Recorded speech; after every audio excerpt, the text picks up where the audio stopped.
Hello everyone, and welcome to yet another recreational programming session with Mr. Zodin. So today we're going to be looking into protocol buffers. So does anybody know when Protobuf was actually released? I'm not really sure. So Protobuf Wikipedia, I'm pretty sure it is on Wikipedia. But the thing about the Protobuf is that I kind of known about this library forever. Okay, so it became public in 2008, and I started programming in 2006, and I think this is roughly around the time I heard about this library, because I vividly remember when it was released. Right, it was released and everyone was going crazy. Holy shit, Google just released part of their code, and it's like, what the fuck, we have to use it because it's Google. And mind you, Google in 2008 wasn't as cringe as it is today. Today, Google is kind of a cringy company, right? But in 2008, that was all the hype. Everybody wanted to work there. But today, it's just Google, But anyway, so I heard about it, and I even worked, I think I worked at a project that used Protobuf, but I actually worked at a level where I never get to touch Protobuf. So somehow, actually, I never used this library, even though I caught its initial release. I've heard a lot about this kind of stuff, and I kind of roughly understand what this library all about, but I never really touch it myself. Never had an opportunity. So, and since I'm a streamer and I can do whatever the fuck I want, I decided to do that today. So sounds good, sounds Gucci, sounds Tamaguchi, let's fucking go. So from what I understood, right, is that it's I can't even explain what it is. So essentially it has its own language, right?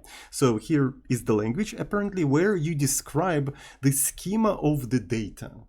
Right, you describe a schema of the data, and then it has a compiler that parses this language and compiles it down to other different languages. And look how many languages it supports: C++, C#, Dart, Go, Java, Kotlin, Objective-C, Python, and Ruby. No mentioning of Rust, by the way. I really appreciate that. Fucking based, Google, fucking based.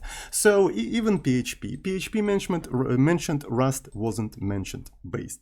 So and what's interesting is that it compiles it down to the code that does serialization and deserialization of this data schema, right?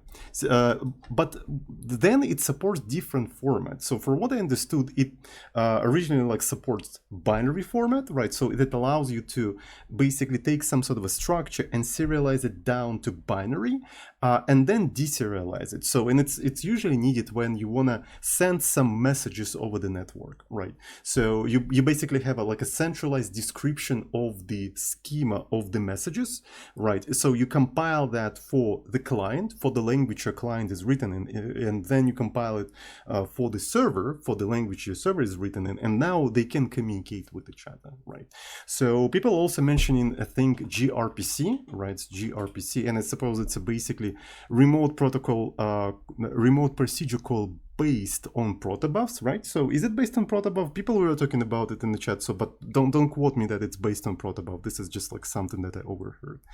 So yeah, so people say it's blocked in my country, unfortunately. So people say yes, okay, we can't open it. Protocol buffers are not blocked, but gRPC is blocked. So maybe we're not going to be looking into that. So yeah, how we're going to be installing all of this stuff. So as far as I know, I do have it in my repository. So Protobuf. Okay, we do in fact have Protobuf in here. And there is several things in here. Look at that. Protobuf, which is a protocol buffers compiler. And then we also have Protobuf C implementation of the Google protocol buffers.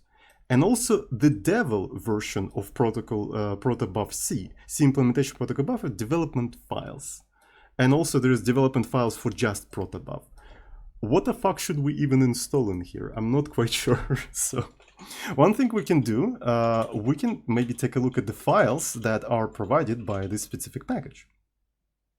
Okay, so here is the protoc, right? So which I suppose proto-C, proto-compiler, and there's also a symlink to just proto-C and also the license. So it literally just provides a single file, and maybe that's exactly what we need. So let's go ahead and maybe freaking install that, brovskis. Let's freaking install that. So xbs install, and then it's gonna be protobuf. Okay, installing the protobuf. All right, so that means we've got proto C, and it is a file. So what's interesting is that let's take a look at what this file is. Place your bets, chat. Place your bets. Is that a binary file or is that some sort of a script? So, well, of course, it's a symlink. You all are lost. You all lost. It's a fucking symlink. So let's actually read link. Okay, so and it's kind of stupid. It just points in here, and it's just like, okay. Can I take it directly? Proto C25. Okay, so we're gonna just take a look at that, and it's a Elf script. Look at that. It's an Elf script. So what does it depend on? What the fuck am I even looking at? Oh right. What the fuck are all of these libraries? What is this? BSL log inter. What is this shit? Isn't that a compiler? It just takes the description of the schema and just sheds out the text. It consumes text and sheds out text. It's a text transformer. It's a text transformer. What? What the fuck is all of that shit? Google. That's why you became cringe in 2025. That's right. So you were cool in 28, but now you're cringe. That's exactly why. That is exactly why. Telling you, bruvskis. Telling you. Anyways, let's fucking go. So let's maybe go into probe and maybe just create something like a protobuf. And if I call protoc, what does it say? Okay. So it's parse proto files and generate output based on the option given. Okay, so that's pretty cool. So what's the extension for the protocol buffers? Does anybody know? Does it have an official extension? Do they even mention the official extension? I don't really see the official PB. Okay, that's cool. So let's actually say something like a main PB. Does it officially recognize this kind of stuff? I wonder if there is some sort of a Emacs extension for the protobuffer files, PB files. So PBTXT as a non-binary TXT version. But like I was hoping to get, I thought there's just this thing. What's PB? Always use proto, I don't know. Okay, I see. So let's actually find some of the packages in here. Protobuf, and there is no protobuf extension. Are you freaking serious? Maybe it's not fully updated. So if I take a look at the Melpa, so is Melpa going to open? No, it is blocked in here. So, all right, we're gonna have no highlighting, apparently. No highlighting. Okay, so let's actually maybe feed an empty file into proto C. So proto C, and I'm feeding this file in here. Missing output directives. Very interesting. So output directives. If I take a look at what proto C does, so you just provide the input files, proto files. So maybe I have to provide these kind of things. So maybe I have to say, I don't know, output main. Okay, so, and it created main, right? So it took an empty file, and it shed out a file with 11 bytes out of empty file. What is this file? It contains garbage. Nice. So I wonder if I feed it into file, it says it's ASCII text. Very cool. Very cool. So here's a bunch of examples, right? So maybe we're gonna just like do something like this in here, right? So let's define some sort of a message, right? So here's the message. People also say that you can use something like proto, and I wonder if Emacs recognizes proto. Doesn't recognize it. All right, so if I try to maybe go somewhere here, vim main proto, vim recognizes it. Can your Emacs do that? I don't fucking think so. Sorry. So we're going to be using Vim now, right? So we're going to be using Vim for, editing and stuff like that. Okay, so let me try to maybe do proto C on this entire thing, right? So, and it still wants the output directive. I'm going to say main, unknown edition 2024. Is that an old Protobuf? Okay, so I suppose maybe my Protobufs in a Void repo are too old. They're too old for you, traveler. I don't freaking know. So one thing we can try to do, can we get rid of the... Okay, so it seems to be supporting the C-style comments. Can I just comment out this entire thing and expected, required, optional, or repeated at the line 4? Okay. Line 4, 1, 2, 3, 4.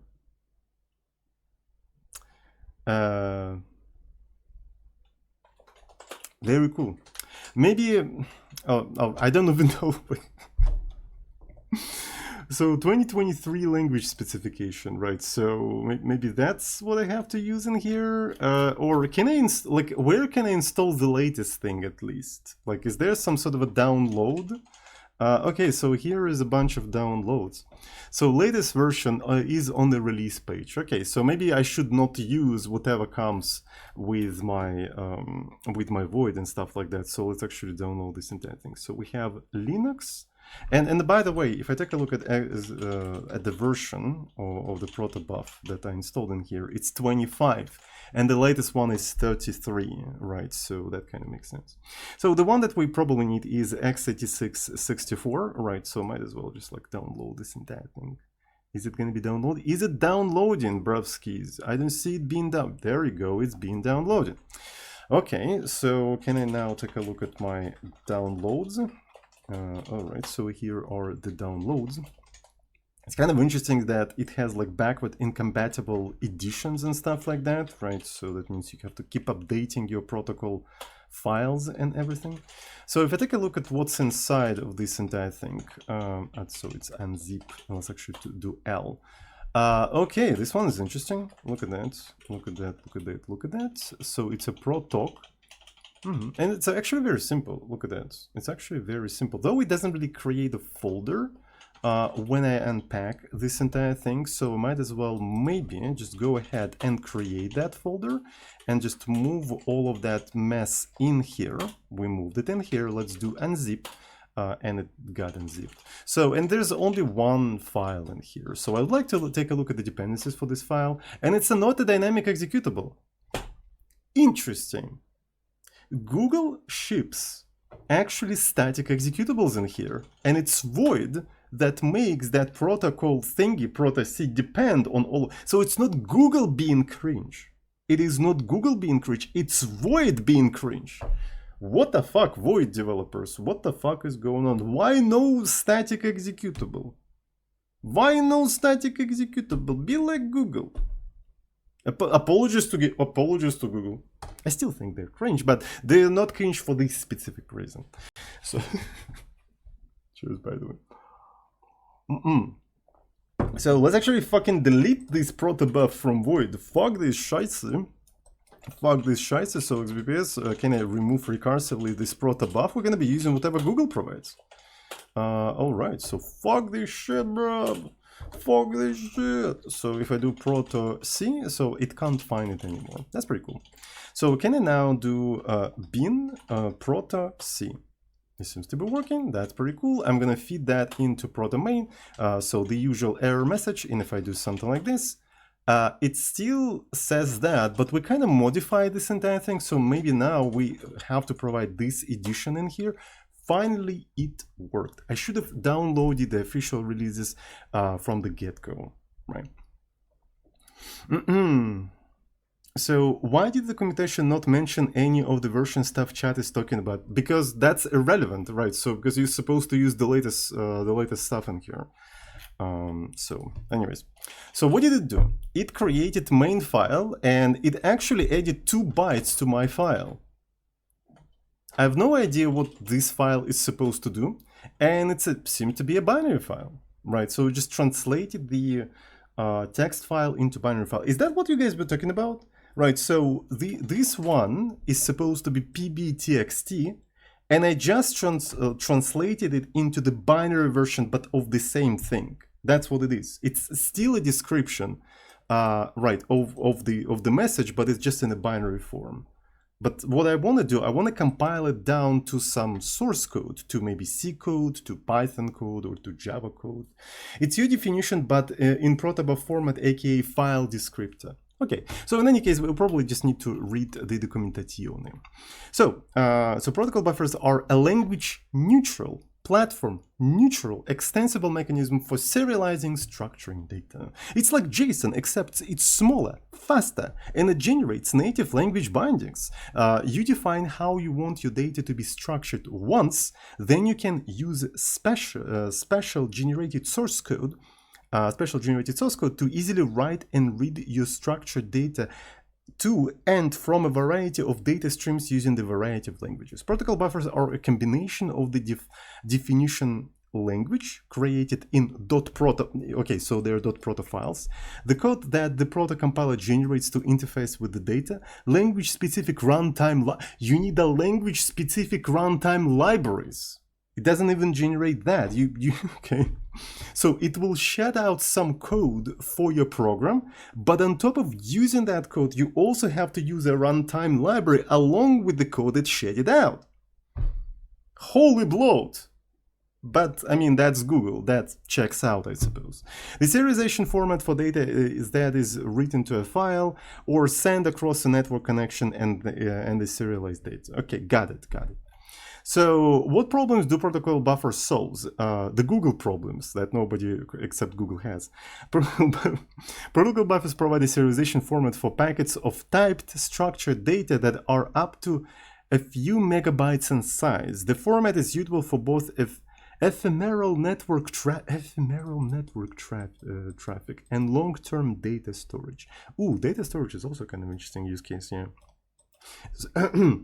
So protocol buffer can be extended with a new information without invalidating existing data or requiring code to be updated. Well, I mean, it's still updated, it's just regenerated, I suppose. So protocol buffers are the most commonly used data format at Google, of course. They are used extensively in inter-server communication as well as for archival storage of data on disk. Protocol buffer messages and services are described by engineer-authored proto files. The following shows an example message. Okay, so we kind of get the idea what the fuck this thing is all about. The proto compiler is invoked at build time on a proto file to generate code in the various programming languages covered in cross-language compatibility later in this topic. To manipulate the corresponding protocol buffers, each generated class contains a simple accessor for each field and method to serialize, blah blah blah blah blah. Not really interesting. Too much yapping. So let me take a look at maybe some fields, maybe some flags the compiler actually provides. Right, so it has a lot of things. So maybe you can actually specify the language, right? So which language you want to generate. So in code, message type, nothing particularly interesting. Decode raw output file, descriptor include import, retain options, dependency output, print file, enable direct, but as we already know, you need a runtime library, right? You need a runtime library. So, and this is maybe what it's all about. Remember like how we look into Protobuf and it actually had a C. So it's basically the runtime part of the Protobuf, but for C, right? Man, can Protobuf just generate literally everything my program would need, including the runtime stuff, so I just like link with that? Why separate that? I don't quite understand. So can it just like, yeah, I give you the description, you shed out everything that I might need, I just link with that everything. Why introduce more moving parts? I do not get it. That would be too comfortable.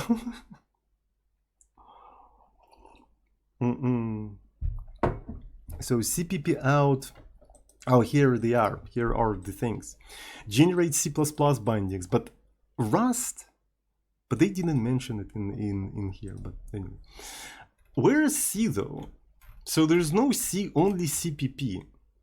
Okay, so let's try to compile this entire thing, right? So this is going to be main proto, and we can do CPP out, and maybe let's just say it's going to be a CPP folder. Okay. Oh, no such file or directory. Am I the one who have to create a folder? Google. Wait a freaking second. Multi-billion-dollar corporation can't create a folder of my machine. Excuse me?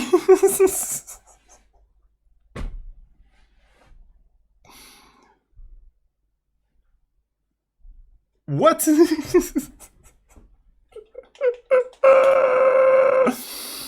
Anyways, so we got some shit in here. Okay, generated by protocol buffer compiler. Do not edit. Fuck you, I'm gonna edit it. So who the fuck are you? Oh my, it's a cringe C++. Ooh, yikes, yikes. Ooh. Anyway, so generated by the protocol buffer, do not edit, blah, blah, blah, and... let's see. This...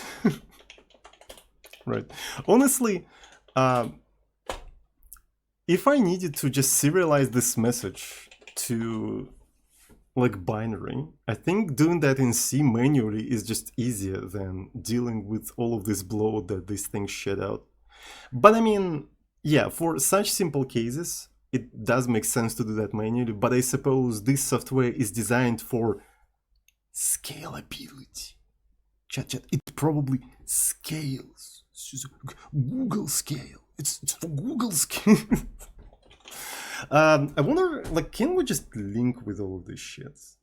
So if I create like a main CPP, right? So here's the main CPP. Google scale. Google scale. So here is the thing, and I'm going to just do something like, I don't know, std out, and it's gonna be hello world. It's gonna be std end line. So clang plus plus is gonna be main.cpp. Seems to be compiling. So what we want to do in here, is probably include this entire thing. So might as well actually just like directly include cpp main pb.h, right? So, and if I just try to compile, that's okay. So you need a runtime shit. So that's basically the second part. So we've got a compiler. Compiler shedded out some garbage, and you can't even link with that garbage because you need another garbage that is more static to link it with, right? So that's basically what we have to do. Where can we even get that? So there's the downloads. Let's take a look at the downloads. Maybe there's something in there about that. So there's a release page, and on the release page we only found the compiler. So, and there's no really runtime stuff in there. Right, so here is the organization, protocol buff. Okay, so there's a different things in here, like protocol buff go. So there must be something like a protocol buff CPP. Is that because it's called C?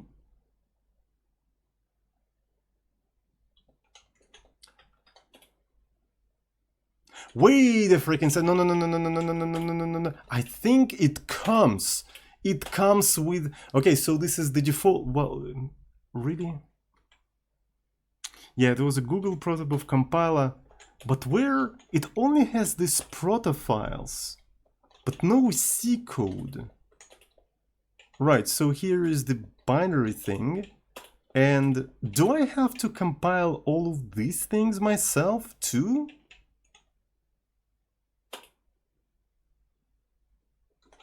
I'm not quite sure. Like, what the fuck are all of these things? I suppose it's some sort of a definition, so no, I probably need to, yeah. I probably need to, like, download the runtime, but where is the C++? Or C? Okay, so the protobuf CI, CPP.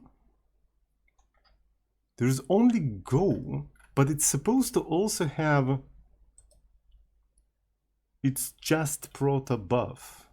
There is no just protobuf for C. Without postfix.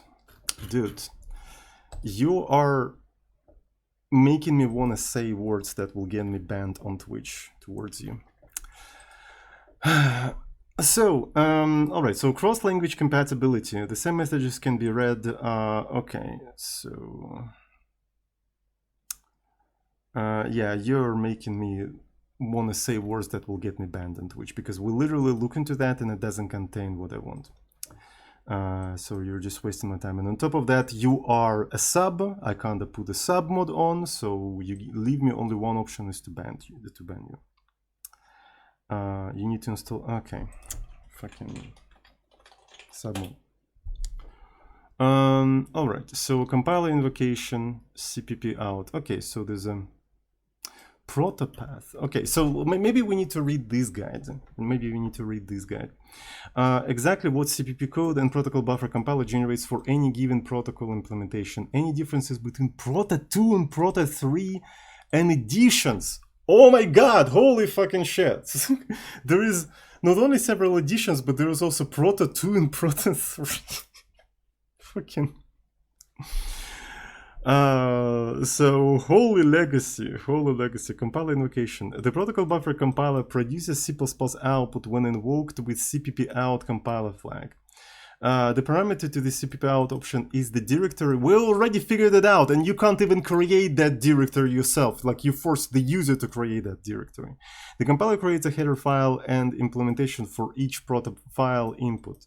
The name of the output file are computed by taking the... I don't care about any of that stuff, honestly. So for the example, let's say, yeah, I get it. So what's interesting is that, like, you can also provide a proto path. Right, so you can also provide a proto path. All right, so I want to take a look at this entire thing. Okay, so proto path. Specify the tag in which to search for imports. Oh, okay. Okay, so that makes sense. So yeah, all of that is kind of understandable. So this is the messages. Okay, that's cool. But then how do I... Where do I even get all of that stuff? That's kind of weird. So if we take a look at the protobuf, right? So, and somewhere here in the releases, right? So here is the releases. I only see the proto C. Wait, is that where the runtime for C++ goes? So this is proto C, so this is just the compiler. So the runtime is one of these things. That's the only Jesus Christ, bro. Are people at Google okay? It's just like, are they paid for doing that? I guess this is basically job security.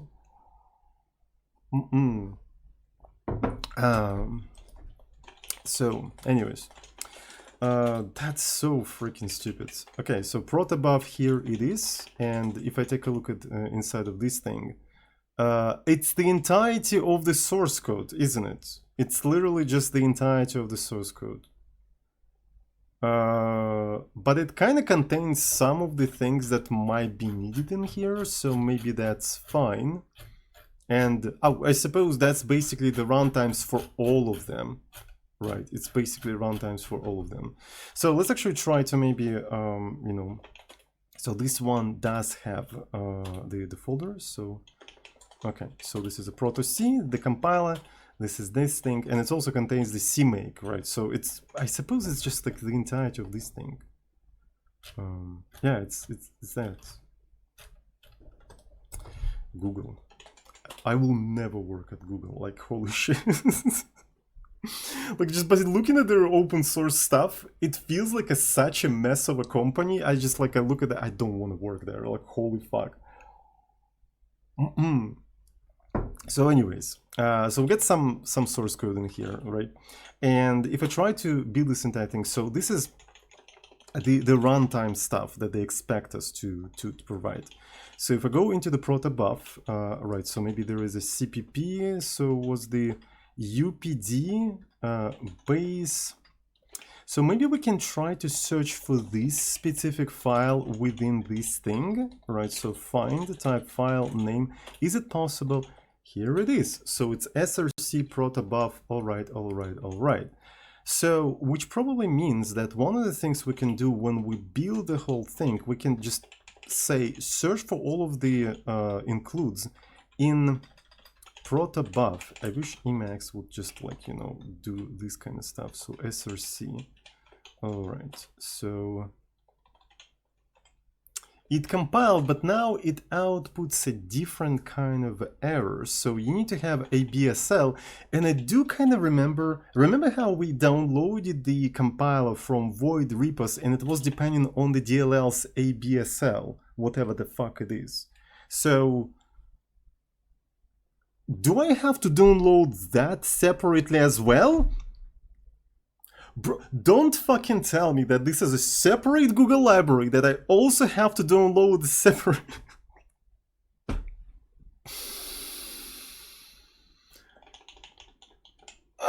Excuse me.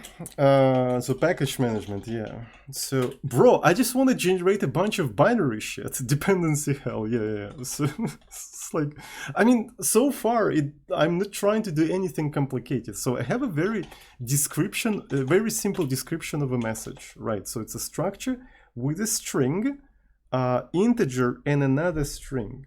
I can very quickly code up serialization and deserialization from and to binary in C without any of that mess whatsoever. Like, again, but this is like, my approach probably won't scale, right? So you need something that would scale for Google, for the entirety of the Google. They didn't want you to use it this way. I feel like they didn't want me to use it at all, right? So just a second, I want to pour some water. Just a second.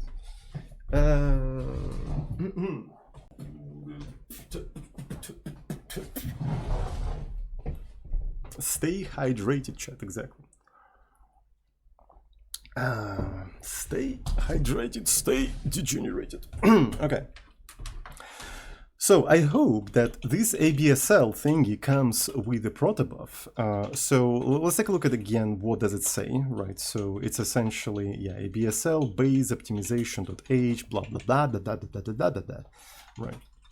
So let's find the file with the name optimization, and it's not in there. So what is absl? Let's actually take a look in here. So query absl. So BSL library. Did I call it correctly even? It's a BSL, right? It is in fact a BSL. So what is this library? So absl common libraries.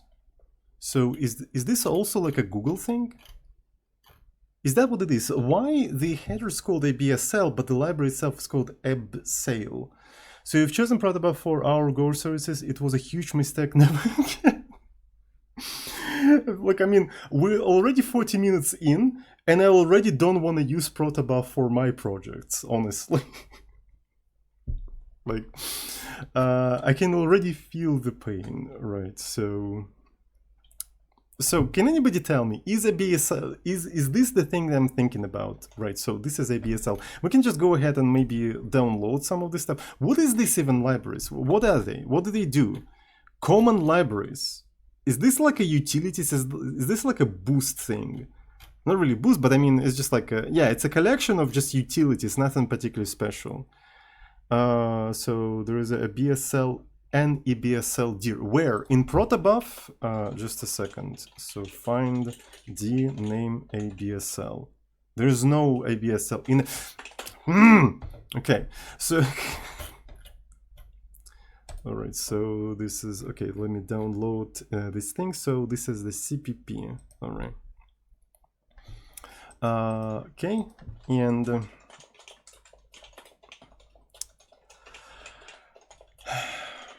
I swear to God, Google. I swear to fucking God. Okay.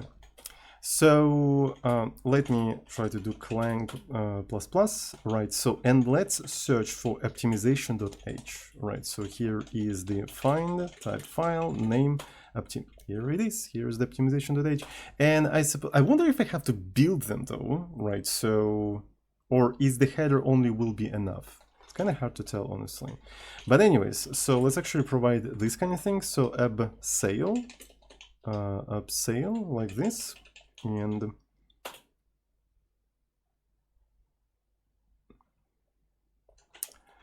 utf8 validity.h, and it's in right. Find type file name, and it's Protobuf third party. Okay, so that's another thing that I probably have to add to the search stuff.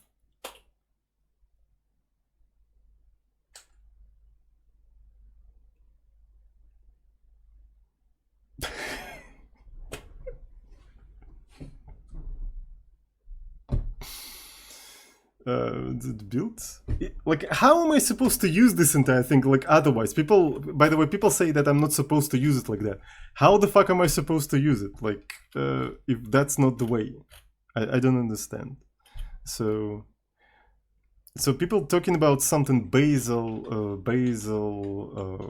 you know, Protobuf. So I'm supposed to use some sort of like a third-party tool. So protocol buffalo. Holy shit!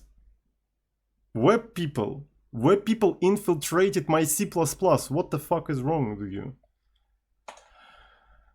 Anyway, so yeah. Anyway, if we try, maybe what I should do is create a makefile for this entire stuff. Right, so I'm gonna just grab it like that, and we're creating this entire thing and like that, because it's a kind of an involved compilation. It's kind of involved compilation, so I don't want to lose the compilation command line. And obviously, like, yeah, so it just says hello world, but we never really called to any of the capabilities of the protobuf, right? What are the benefits of using protocol buffer? That's a good question, Google. That's a good question. I'm still wondering, so I don't fucking know. So yeah, here's an interesting thing. So it's supposed to generate the message, right? So if I take a look at the proto, right? If I take a look at the proto, so there is a person. So that means in the generated code in there, right? In the generated code in there, there should be mentioning of person, right? So let's actually try to find where person is even mentioned. Well, it's kind of mentioned right away, right? So there is this class, right? There's this, it's a pretty huge fucking class, person final. Wait, is that a C++? Is that a recent C++? Or am I missing something? So C++ final keyword. Is that same like in Java, so that, ooh, it's C++ 11, so that means you can't inherit from that. So no value is, oh, okay. Is this, yeah, that's the same question I have. So, and it's not even a keyword, because you can have a name of abnormal file usage. Okay, definition of struct name file from which you cannot inherit. Okay, so that means it's not really a keyword. They don't even highlight it as a keyword, by the way. So kind of interesting, kind of interesting. So here's the person, and I suppose I can do some things. Can I allocate the person on the stack? Right. So am I inside of any namespaces? I suppose I'm not, right? So it's just like available on the global namespace. I can go into the main CPP and I just say, okay, person, let's create a person. Is that an object that I can just create on the stack? So yeah, so much code for a single person, but I feel like I'm just using it incorrectly. I'm just holding it wrong, right? So I'm supposed to use some sort of like a fancy schmancy package manager utility and stuff like that, and it's just like, yeah, I'm being a stupid damn smarter people than you figured it out. So, but I don't know, I kind of want to understand what it's doing like under the hood. So let's try to build this entire thing one more time. All right, so is it going to, okay, and so that means I have to link it with something. Arena, oh my god.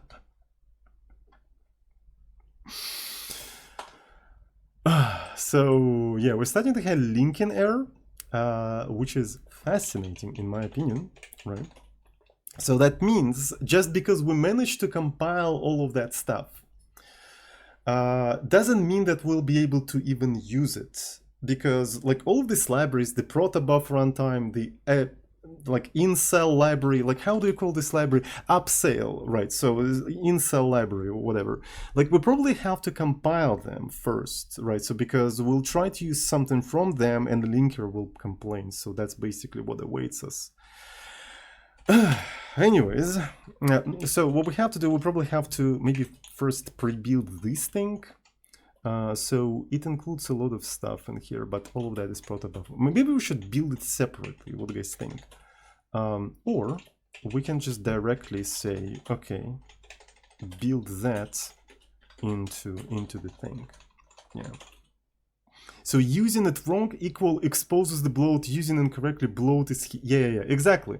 So they're always gonna blame you for using it wrong, right? So, and not reading documentation because they feel insecure when you actually show how fucking bloated and useless all of that is, right? So they wanna keep it hidden so nobody fucking see that, right? Nobody fucking see that. So anyways, if I try to do that, it will probably expose even more linking errors. It's probably going to be even more linking errors because we'll need to... That takes... Man, that took some time, right? That took some time. And look at that. Look at that beauty. Incel library wants some shit, and of course the incel library and also something with the Protobuf also wants. You have to probably compile them.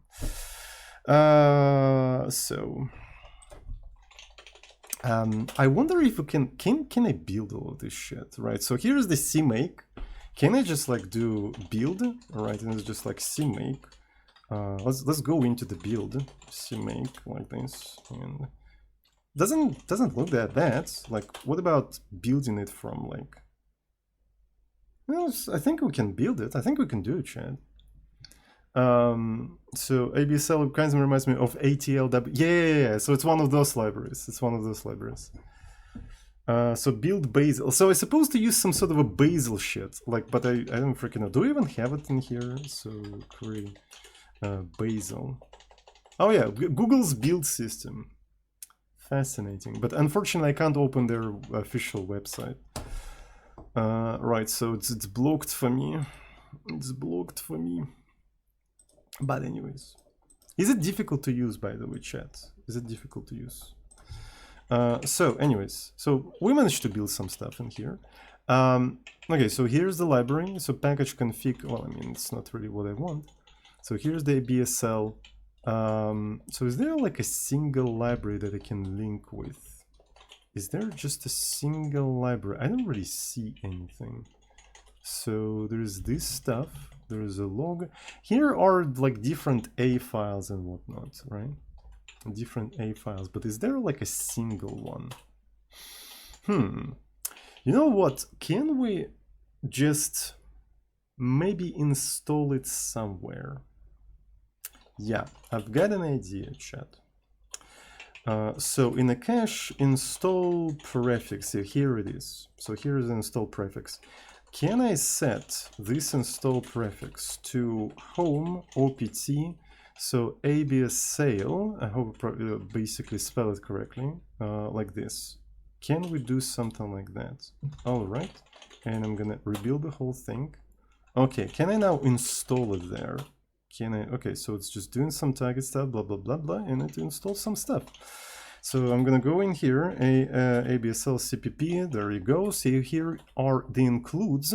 Okay, so I can probably point there, my build system, and here is a bunch of things. Yeah, so I have to also link with all of that stuff. So there is a package config, but it's actually a collection of a lot of small libraries. Instead of like a single library that I can link with, it's a collection of small little libraries. So let me maybe change my build process to actually point at where I installed this entire thing. So it's going to be absl cpp, and here are the includes. Here are the includes. So this is our include stuff. this is home, right? So, and I just remove all of that stuff. So Protobuf UTF range or whatever. And so if I try to build it now, if I just try to build it now, I want to take a look at the linker errors. I want to take a look at the linker errors, absl. So there's a LTS log internal. Okay, so that means somewhere in absl, in here, there should be something about the log. Log. Okay, so there's a log internal. But which one should I use? There is a log internal check, log internal conditions, log internal FN match, so log internal log message. Yeah, absl is number.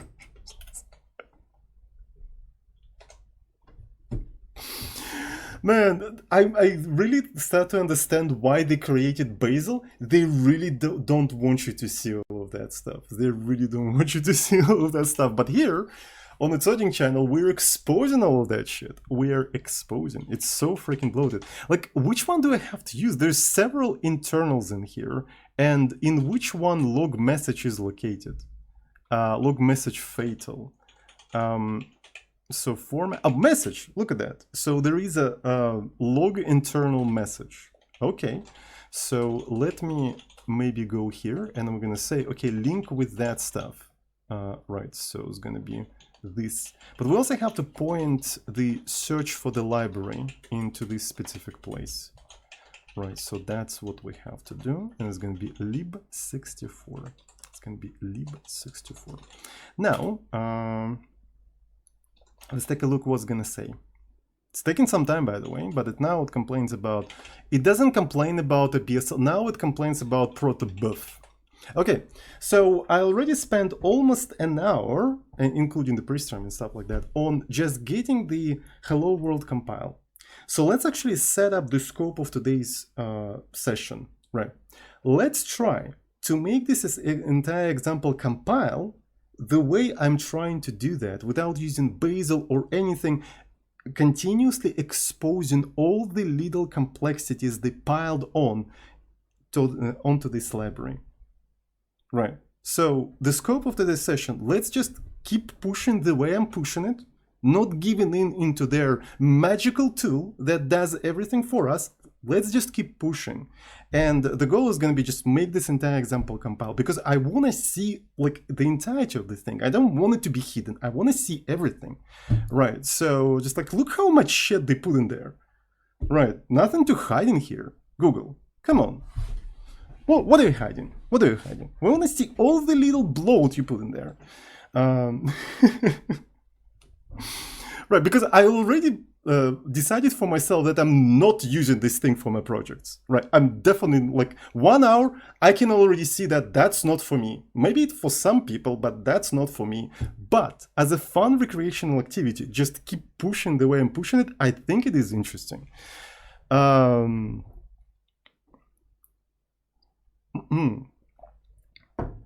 So anyways, yeah. Maybe this kind of stuff just makes sense within the Google environment, because as we know, the software mimics the structure of the company it is developed in, right? So, so that actually explains why a lot of software is shit. So because it mimics the structure of the company. So it just says a lot about the company that's developing it. To scalable, the overhead is huge, yeah. That is true, my new friend, that is true. Anyway, so here's an interesting thing. So we managed to build in-cell libraries. Can we build le Protobuf? Is it gonna take too much time? So let's actually see. I'm gonna create le build. All right, so here is my build, and maybe that will also build not only the runtime, but the compiler, right? So basically building everything from scratch. And let's actually do cmake and see what kind of depend. Okay, so it's already complains about something, right? So it's something about apologies. Fall back to the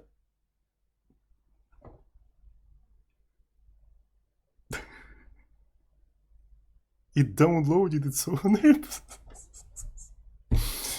So it fall back to the, okay, couldn't, that's fascinating, honestly. So we didn't have to build incel, it just downloaded its own. Fascinating. Okay, so can I just, okay, so if I try to build the whole thing, well, the build is going relatively fast, so maybe it's doable to just rebuild the whole thing from scratch in here. To be fair, if you just want to do C++ and Java and don't care about learning about linking and depths, by the way, Bazel, oh, okay, so that's enough for me to start ignoring your messages. Just mention Bazel.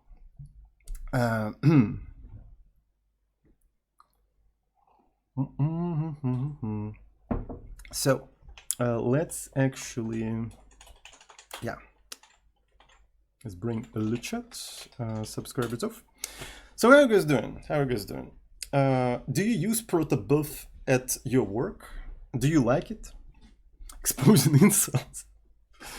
Right, so do we have any professional Protobuf developers, like users in the chat? So you like it? Okay, well, good for you. I'm unemployed. I hate it. It's almost as slow as Jason. I believe lower. He's a mod.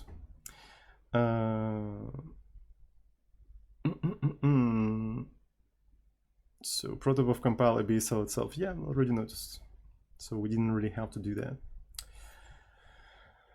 It's better than JSON, to be honest. Well, I mean, the bar is very low if you're comparing things to JSON. So, so my first recreation session, I got almost into my first Switch sub. Don't subscribe to me. I don't get any money from that anyway. So it's a purely moderation tool, right? When an end.h, maybe eventually when AI hype dies out, I will get back to machine learning. Yes. That's when I'm gonna get back to an end.h, when the AI hype dies out. I use it and I don't care much, it gets the job done. I see.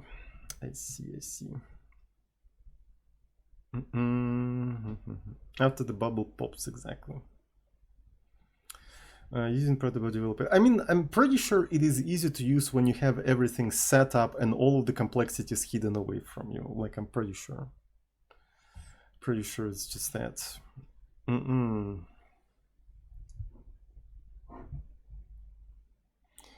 What alternative for binary encoding and structuring data would you say is a good library? Bro, computer already talks in binary. Did you know that? Have you ever programmed in C? Like in C, every structure is already binary serialized. It is kind of platform dependent in a sense, right? But it's not that difficult to remedy all of that.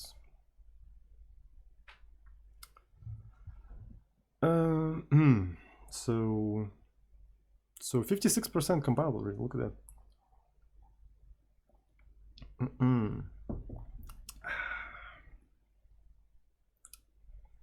This takes so long to compile, what the hell? Well, I mean, how many, by the way, threads did I put? Like, yeah, I put 16. Okay, so it's generating some shit. So blue means it's generating the code, if I remember correctly, right? So blue is generating the code. 73%. 73%.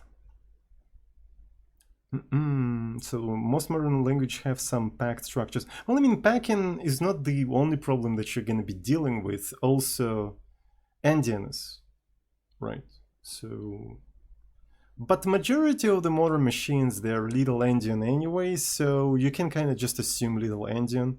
And occasionally, if you happen to have a machine that is big endian, maybe you can insert some sort of a hack into it. Web endian. Yeah. Web endian.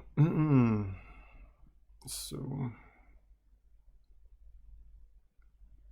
how do devs iterate while compilation times are this long? That's the neat part, my friend. They fucking don't. Why do you think like an average output of the corporate developer is like 100 lines of code per week?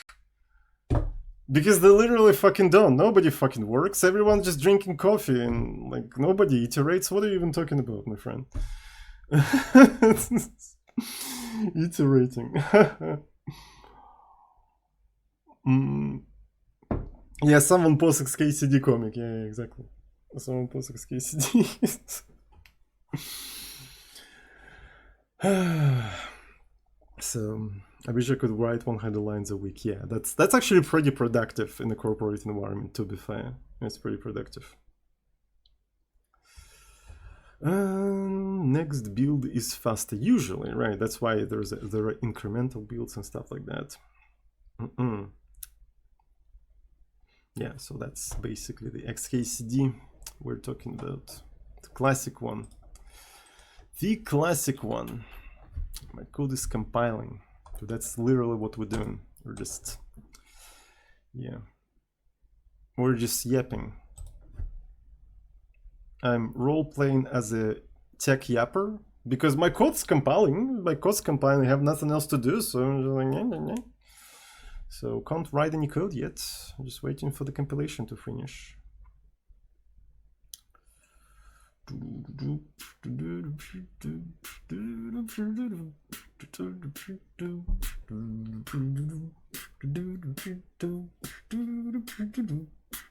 Almost done, by the way. Maybe add compiling emote. I don't know. Takes effort. The updated version of that meme is my LLM is thinking. I see. Still faster building than LLVM. That is true. That is true. Imagine if this thing depended on LLVM, because it's a compiler. LLVM is a backend, optimizing backend. We want to have optimized output. Oh. We need to depend on LLVM. Oh. I can imagine something like that. Look at that. We did a thing. We did the fucking thing. So, but I probably need to do some, yeah. So let's actually set a Protobuf. Right, Protobuf. Okay. So could not find, fall back to downloading, and I can try to rebuild this one more time. But I mean, it's just like incremental compilation, so everything seems to be fine. Now I'm going to try to install le Protobuf. It is installing le Protobuf, and let's take a look at what exactly did it install. So here's the Protobuf that it created, and we have a bin, and we have proto C. So essentially we ended up like rebuilding the entirety of the proto. Honestly, I feel like we're going around the circles, right? So first I just tried to install a package from repositories. It was old. Okay, I downloaded the official binary package. It kind of worked, but it's missing some libraries, and I ended up rebuilding everything from scratch anyway. It's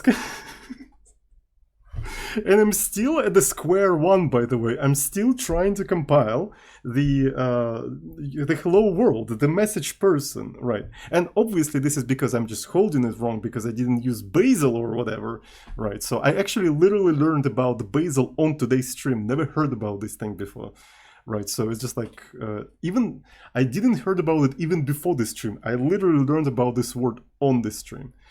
So anyways, so we got some stuff in here, and here is the incel library. Here is the incel library. That's pretty cool. So there's a Google stuff for the Protobuf. Okay, so we've got everything basic. And here is the UTF-8 validity. Right, so from the third party, they actually brought it to the... Okay, so... okay, that's pretty cool. In terms of the libraries, so here are all of the things. Right, so... What that means, by the way, we don't need absl CPP, but no, I'm not going to be removing it yet, right? So I'm going to keep it just in case. Okay, that's pretty cool, chat. That's pretty poggers. Just saying, it's pretty poggers.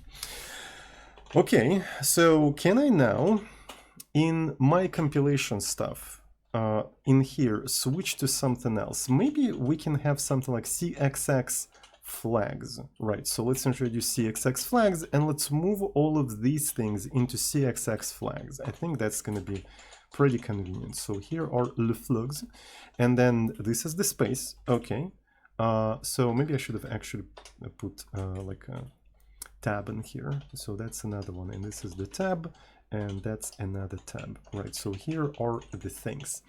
So, and in here, yeah, so we just have to have a Protobuf, and that's it. So we can get rid of that, we can get rid of that. So that's rather convenient. So on top of that, in the Protobuf, so it's in OPT Protobuf, it's a lib64.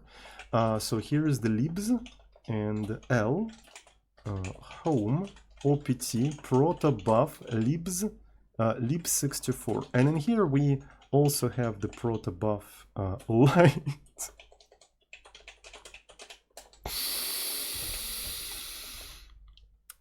Environmental storytelling. So I'm so sorry for being too loud, but it's just like I really love when I see shit like that. You know some shit happened. You know, yeah. So they kind of got tired of linking with a library of 53 megabytes, and so they created a light version without all of this shit. Holy fuck.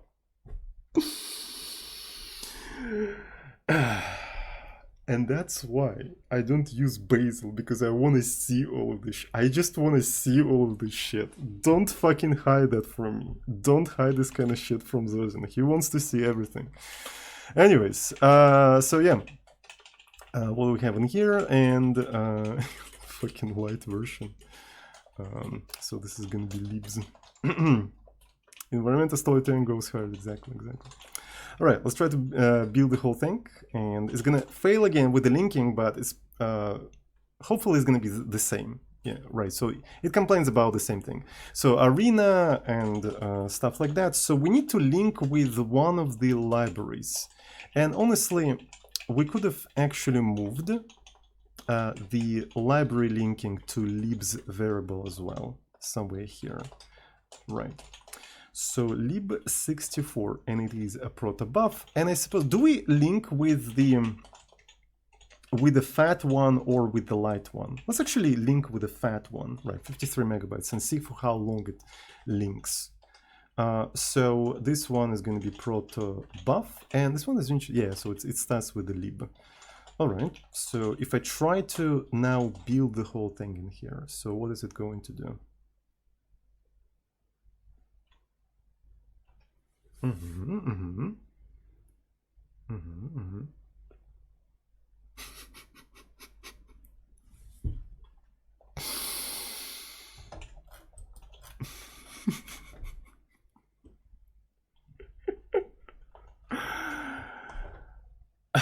Okay, so what do we have in here? absl ASCII internal. It's a log internal check naimpl person. I'm not even sure what the fuck is that.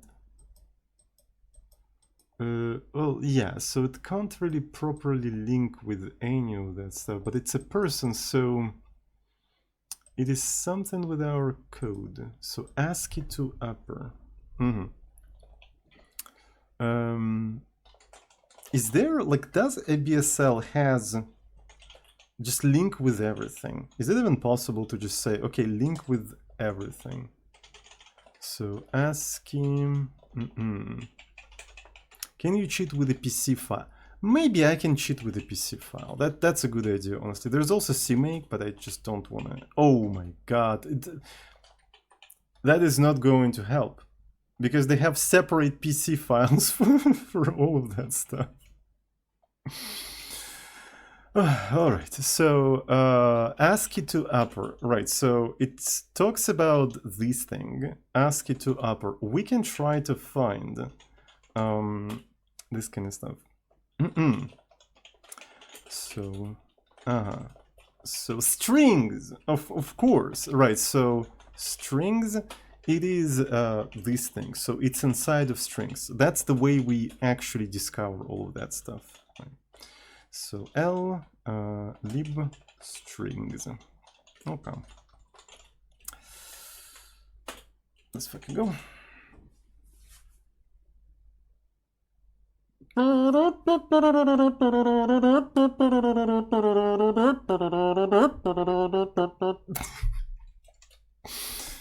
right. So it didn't help. Excuse me. So it still complains about the lag to. What? I thought.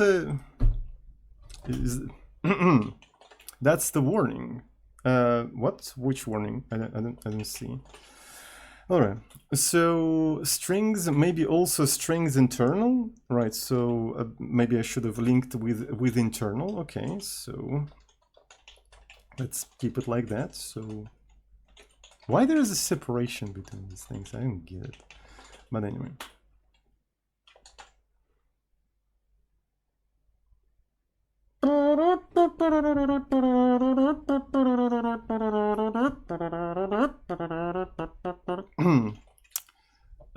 That didn't help. That's surprising. Am I doing something wrong? So warning. I see what you mean. I couldn't even see that. It's a warning. I see. We need to take a look at the errors then. So undefined, yeah. So let's take a look at the undefined references. Okay, so log internal, lib64 log. Yeah, so there's a lot of log internals, and which one do I even link with? Can I just link with all of them? I'm so sick of this shit. Can I just link with all of them? absl.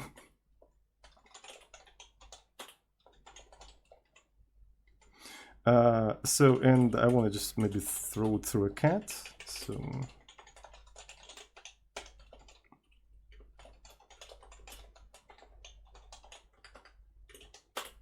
what am I saying?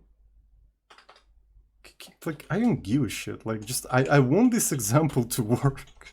That's the only thing I want in here. So this is like, come on, bro. Because this is not what I wanted, Brovsky. Yeah, because maybe like all of the examples have to link with everything in here. Just use Can you use wildcards when you're linking with stuff? Like I'm not really familiar with that particular aspect of the compilers, right? So can you just like do wildcards? Right, but anyways, so let's actually try to compile this entire thing.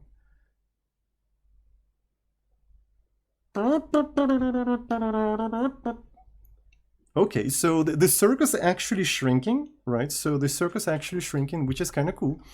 So undefined reference to steal absl LTS do ignore link.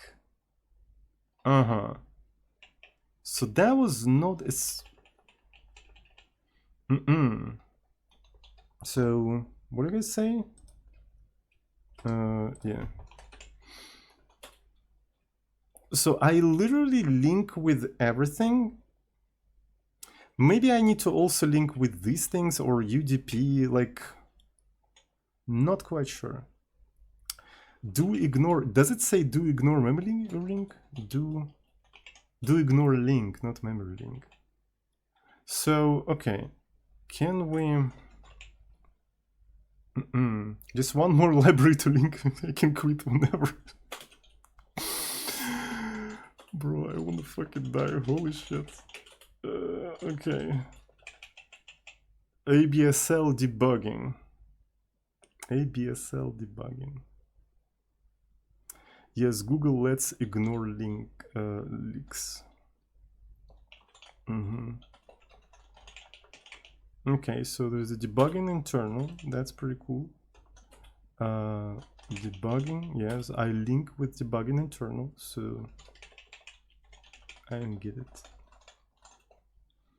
I mean, it's fun to watch, but you're definitely holding it wrong. Of course, because it exposes how nasty this entire library is. Of course I'm holding it wrong. Right. Of course. But another interesting thing. So is that because maybe... Does the order of linking matter? Does the order of linking matter? I'm not quite sure. Because I kind of vaguely remember that it does matter. So libupd is for sadly yes. Oh boy. So yeah, debugging. If I put debugging somewhere, maybe here. So I recall it mattering, but yeah, the same thing. Like I kind of vaguely remember that it matters, but just like I don't fucking remember the details of this entire thing.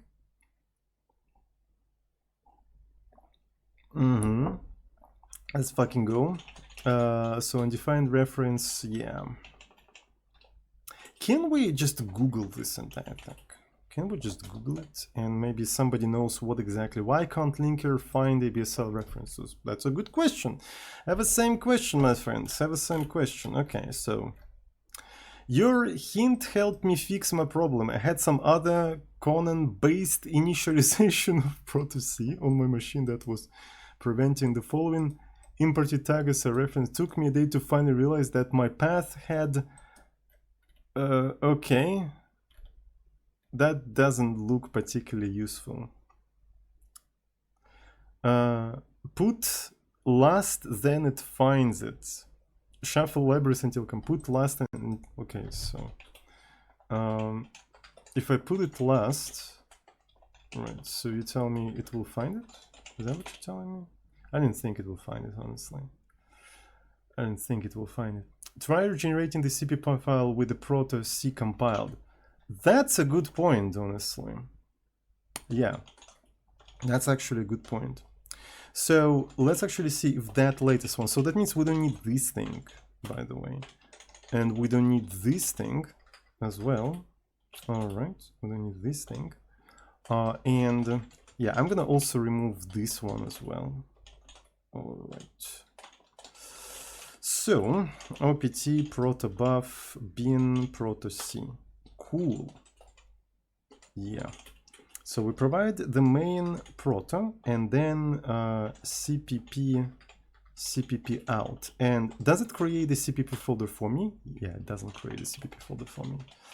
That's understandable. Okay, so we'll create it now. Okay, that's pretty cool. All right, so yeah. Oh, because it might be actually... I see what you mean, Spiritma. You are right, because it was referring to a namespace that contained a version, and it was generated with a diff. That may... Okay, Spiritman. You're already a mode, but thank you so much. It's just like, okay, that makes a lot of sense. That could be actually it. That could be actually it. And by the way, we can embed generating the CPP into the make files. Why not? Right, we can embed all of that stuff in here. So this thing, let's say it depends on a folder, right? So it depends on a folder, and this specific folder, we may say that it depends on proto, right? So it depends on proto, and the way we do that, we create this thing, right? So we create this thing, and then we just do it like that. Might as well just do something like home, right?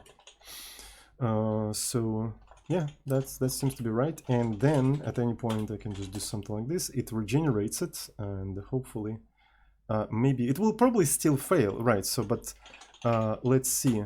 No, look at that. It's actually not the case still. It's still not the case. Still not the case. So, which is, by the way, bizarre. So let me take a look at this specific weird thing. So Protobuf, is it even available anywhere? Is that even a thing? Right. So option inline namespace. Option inline namespace, and it still can't find the shit. So, okay, maybe we can try to find other undefined references.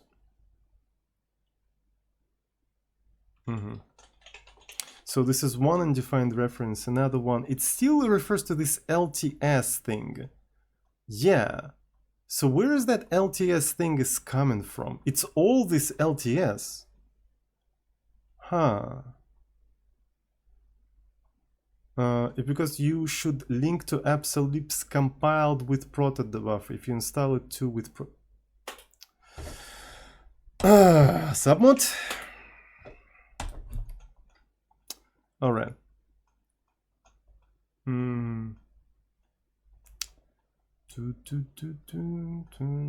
So yeah, so it's all of that stuff.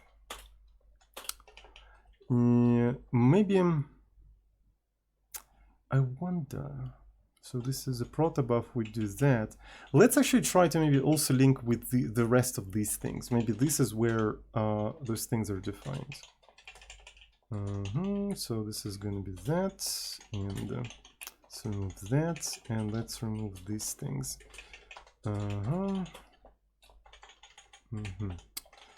So I'm going to put this stuff like this. Okay. All right, so I'm literally linking pretty much with everything. I think you can fairly say that we're linking with literally everything. We still can't find this ABS LTS thingy. Like, I literally link with everything that we've got in here. It's actually kind of insane. So we're linking with that. I don't link with proto C though. I don't link with proto. Maybe I should link with proto C as well, or gtest or gmod, but I don't think they provide any of that stuff. I don't think they provide, like, we link with all of, with the entirety of the ABSL, right? So we link with all of that. Okay, so let me see. One of them must contain the library that we need. So there's this thing. And also, okay, I feel like main provides the entry point and it's probably gonna trip over. Like, I feel like we should not link with these. Like, we definitely should not link with these. This is kind of stupid. So this is time. It is time to list symbols in libsl. Maybe. Maybe it is time, but I mean, it's just like too much, right? So LTS, here they are. And what was it complaining about? So undefined, do ignore link. All right, so if I lib64, all right. Yeah, so we'll have to go through each, I bet they have the wrong version compiled. We just literally compiled the whole thing. Please don't distract me with information that is not useful for me, right? So because I'm trying to think in a particular direction. I put a submod for a reason. So proto C, right? So we definitely need that. I feel like mains should not go here, that's for sure. All right, so yeah, that's about it. Maybe the CMake dir contains, well, I mean, it's just like a CMake stuff, and it's probably just a huge one, not really huge one, but like parsing through that, it's a waste of time for me. Anyway, so let me finish my thought at least. Jesus. Okay, so here's the idea that I have in here. In all the layers with find magic. Like, yeah, so, and it's something about, is that log severity? Log message data, and it's in liblog internal, in function LTS log internal. So it's undefined reference to do ignore leak. So if I take a look at other undefined symbols, should prepend log prefix. So exit on fatal.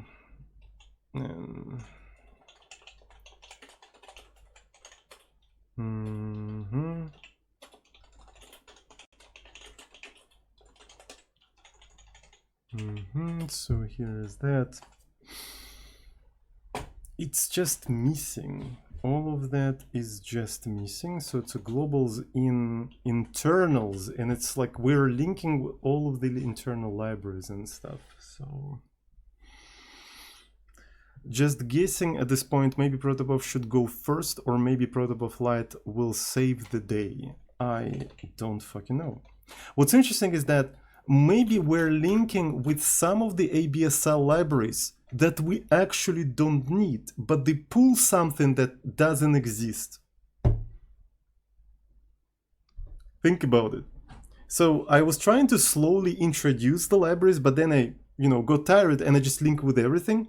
And that everything probably contains something that looks for things that don't exist. And we don't need that library anyway.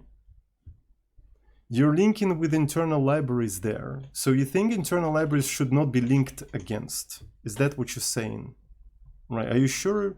Well, we can try to not link with internal libraries. So yeah, how many internal libraries we have in here? So this is how many. I wish I could just comment them out, but it's a CMake, you can't just comment things. So the only thing we can do is just delete this and test it.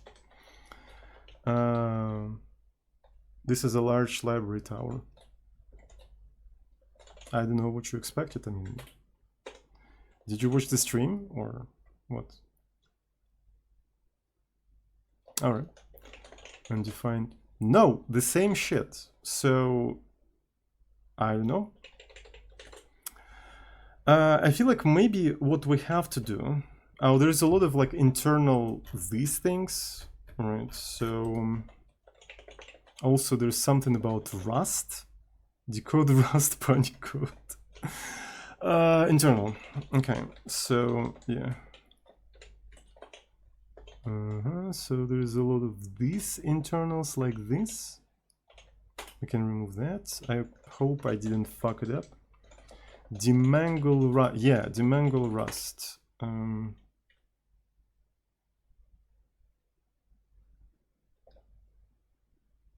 It doesn't improve situation. Actually, it makes it only worse. All right. So, and this is why they have Bazel, right? This is why.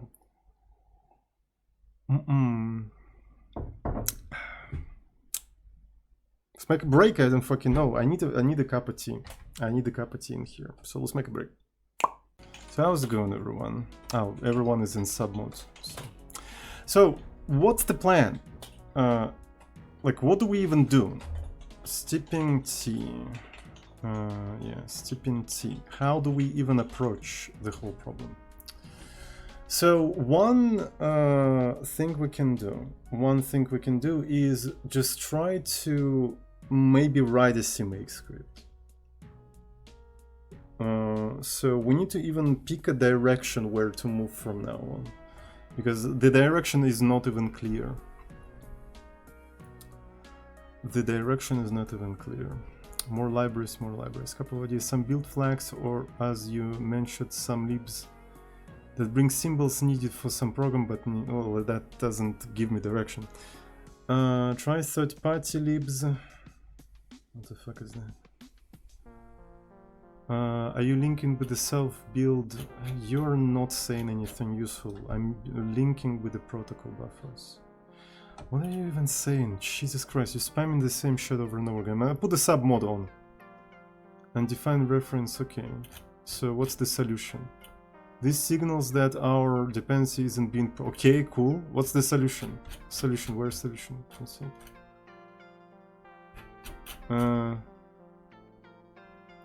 So Protobuf, our absl dependency is public, so what's the solution?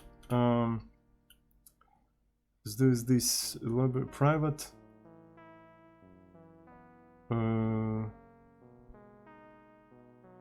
Log internal message. We're already linked with all of these libraries as far as I'm aware. This is not useful.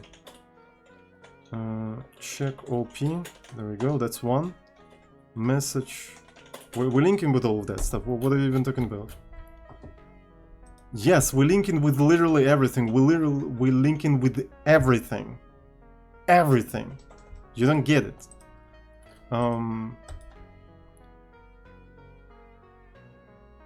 You don't watch, like, people who don't watch the stream don't suggest anything. You're just wasting time. This is literally why I put a sub mode on. What's the official way of building? Something with Bazel, whatever. I don't care about the official way.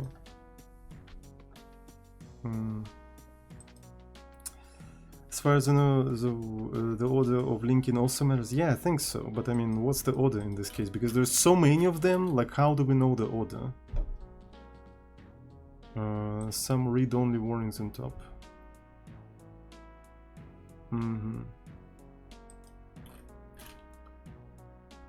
Yeah, I think the CMake, going the CMake route is one way to go, because CMake probably knows more about how to link them.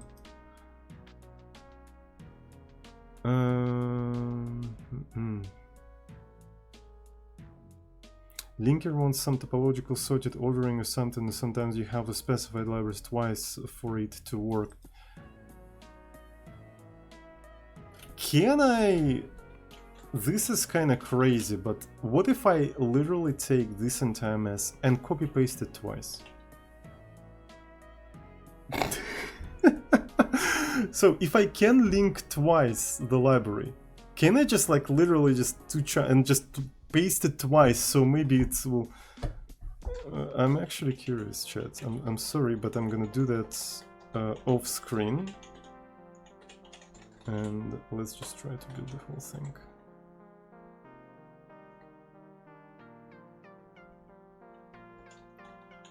Well, I mean, it fails, but defines reference. Now it... Okay, so it actually kind of helped, believe it or not. So current thread identity if present, so 3 times. Okay.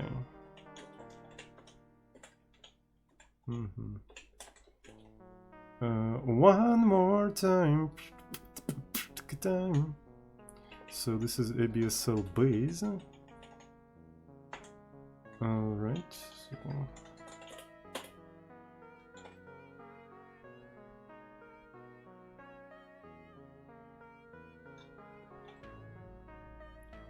The amount of errors is getting smaller. What the fuck is this shit? What the fuck is this? Chat, am I going crazy? What am I even looking? Like, why?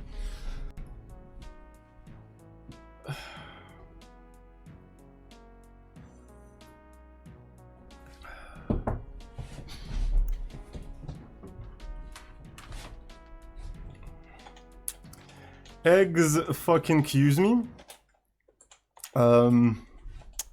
Eggs fucking accuse me.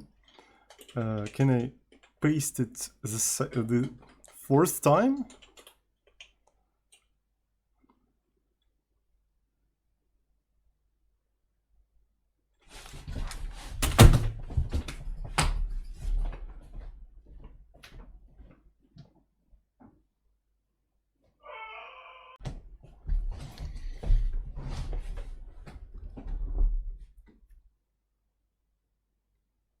Absolute budgeting? The fuck is this? The fuck is this garbage? Excuse me.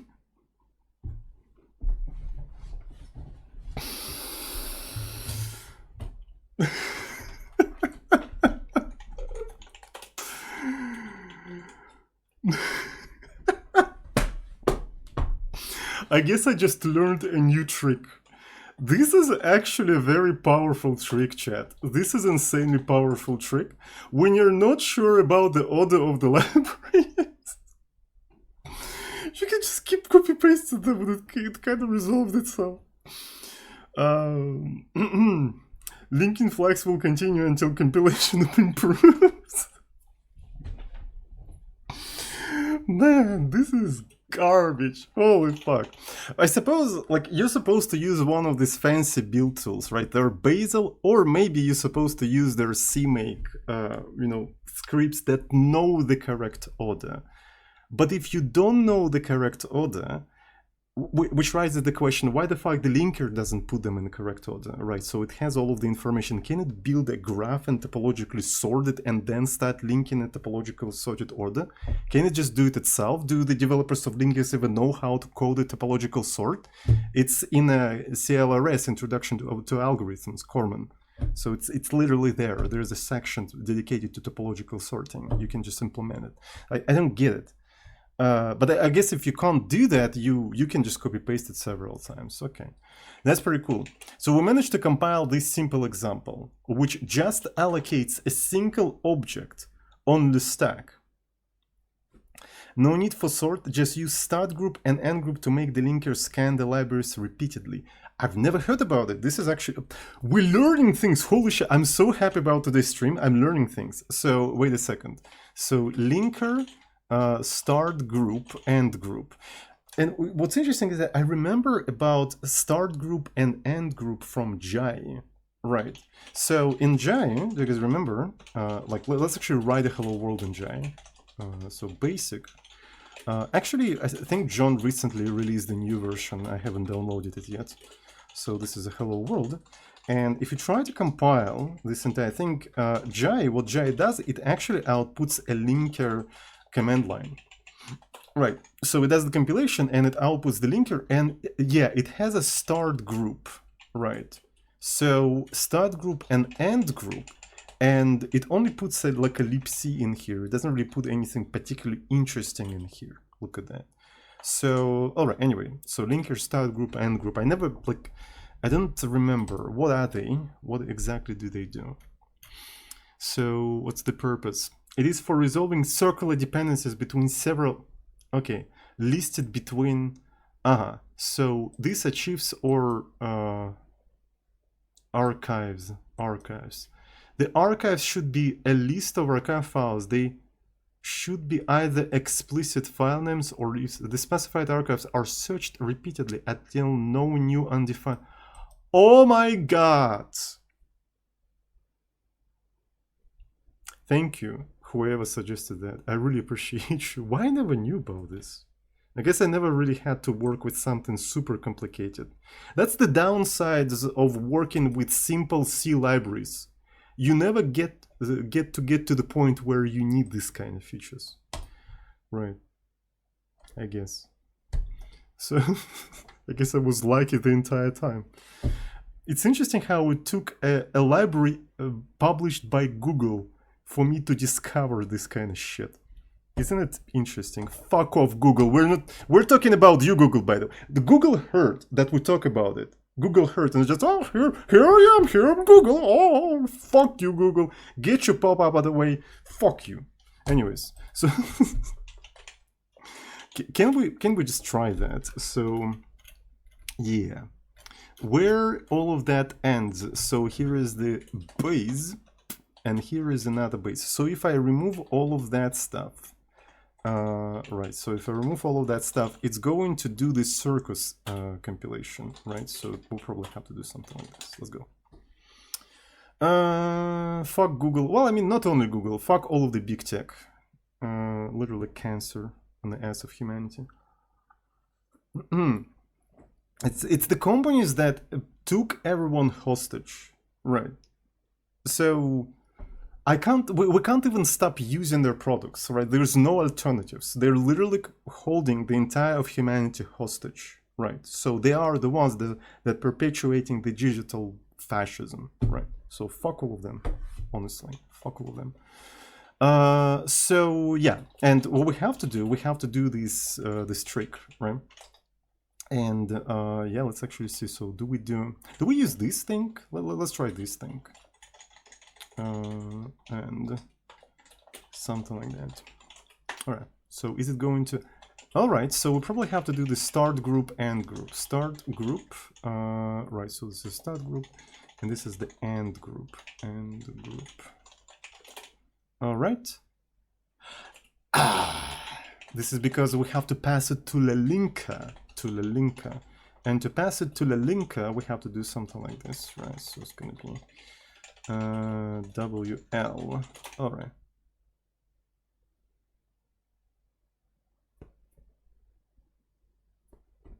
Thank you. I learned a new thing. Now, I remember seeing the start groups and end groups in the Jaya compiler, but I never understood what they are. I never needed the reason to understand what they are. But now I fully understand it. Thank you so much. We learned the thing. Well, we could have used the parentheses with WL. Yes, I understand that, but. Anyways, so if I try to run this thing, it says hello world. So almost 2 hours, everyone. Almost 2 hours. That's amazing, honestly. That's amazing. What do we need to do? Like, how do we use these things? So, for example, I guess I allocated a thing. So generated file name. So here is the guide for C++, right? So what do we want to do in here? So here is the message, right? So here is the message, and you have default constructors and stuff like that. And I suppose it also like generates so the setters and the getters, right? So you can set my false and probably get my false. Like it's just my false. This is the getter, and this is the setter, and my false is the string, right? That's what it is. Look at the binary size, Zozin. Well, it's not that bad, honestly. I mean, if you take a look at the hello world in Rust, right, so just a standard one. Hello world Rust C. It's almost 4 megabytes. I mean, it's within like roughly the same magnitude, like the magnitude higher. Not that much, honestly. Not that much. So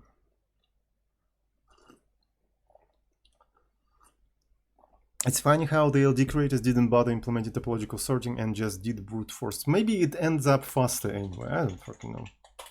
It never creates problems, I suppose. But yeah. So 13 megabytes of this entire thing. So what I want to take a look is what are the fields, right? What are the fields that we have in here? So here's the proto, so that means there should be set name. Look at that, set name, and you can set the strings and stuff like that. You can also set ID, right? And what's funny is that it also, you can check whether it has ID, right? So that means by default, is it missing? Can we check for that? It's actually a rather interesting question. So in here, so person has name, right? So maybe std out, it's has name and space colon, like so, and maybe std and l. Maybe we should use like a print, print and println instead. What do you guys think? So std println has name like this. And does it support booleans? I don't quite remember, but it's not going to compile that easily because we have to enable like C++23 or something like that. Is it C++23? What's the standard? std C++23. I think that's what it is. Yeah, boy. Boy. Yeah, so. And let's actually not do B. There we go. It doesn't have a name. So if you create that object, that person object that we generated from this description, by default, it probably doesn't have any of these fields. Let's check the other things. Has ID, right? So has ID and has email. All right, email. And let's do rebuild.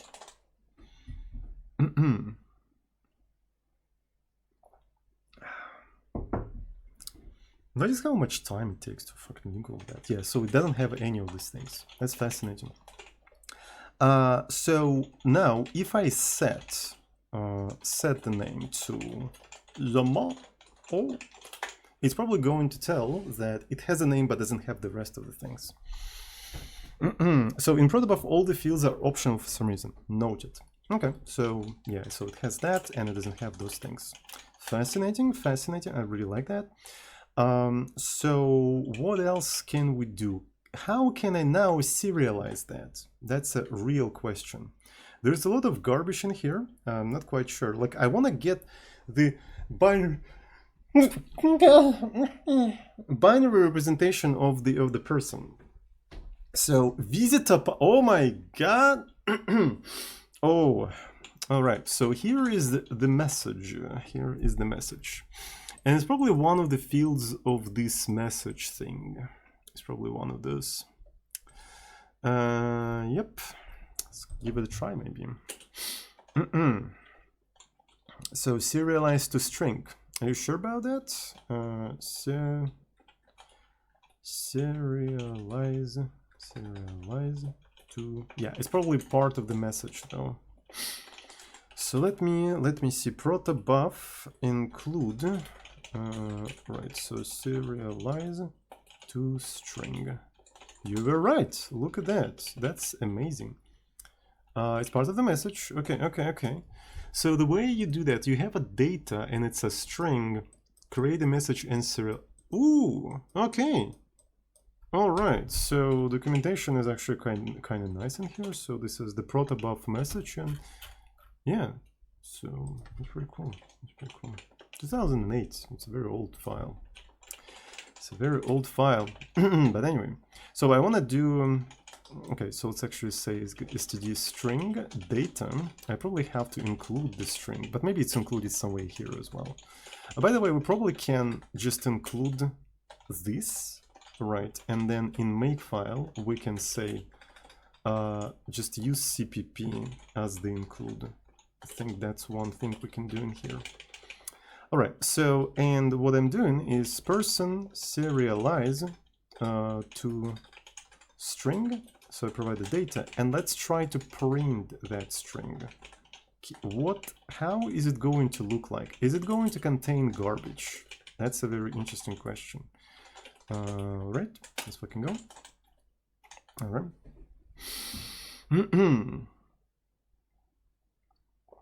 I thought you were using Rust for a second. Yeah, understandable. It contains nothing, everyone. But does it even mean anything? So what if we take a look at, for instance, data count, right? So if I remember correctly, the size of the string is count, right? So let's take a look at the count. And it's not, is it a method or is it a field? I don't remember. I don't remember what it was. And by the way, I probably have to do something like this. Size, yeah, size. So it's going to be size, something like this. So I suspect that it is going to be 0. C++. 0. That is fascinating. So we didn't set, like, empty message is literally a 0 message. Oh. So let's try to set a name, right? So I'm going to put a person, set name, and let's see how is it going to look like. I think it's going to be very interesting. So I'm going to set the name your mom, and let's see what is going to happen.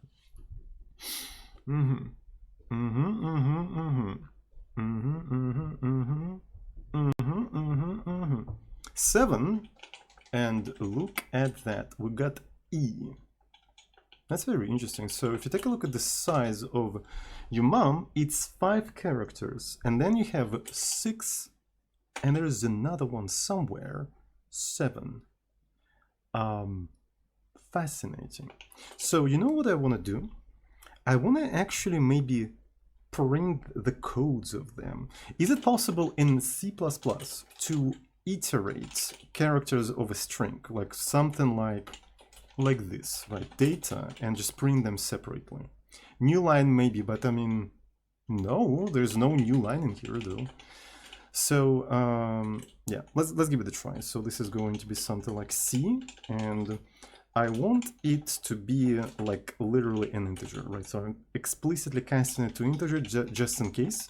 And let's print them one by one just to see what they are. Okay, so you can't do that.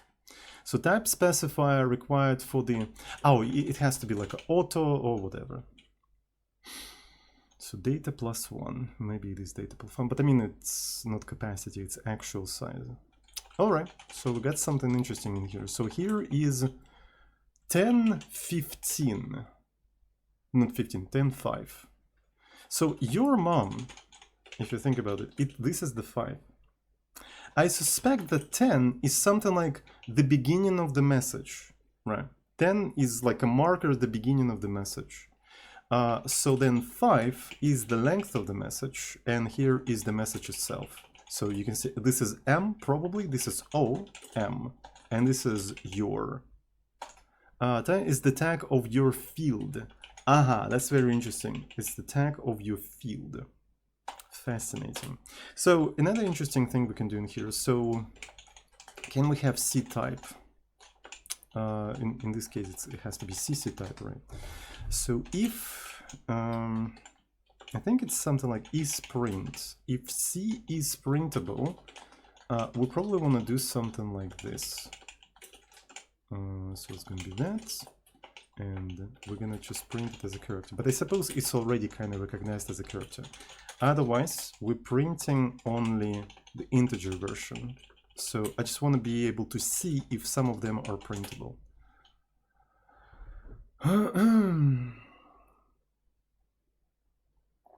Happy will make a video out of this stream. I'm going to publish it. Yeah, I'm going to publish it. Look at that. Look at that. That's pretty cool. So if we take a look at the message, where is the proto? Right, so this is the proto. So here's the name, then ID, and then email. Let's actually set all of them. Set ID is going to be obviously 69, and email, set email, your mom at my home, right? So, no, it's not my home bedroom. Yeah. Let's actually see how the whole message is going to look like.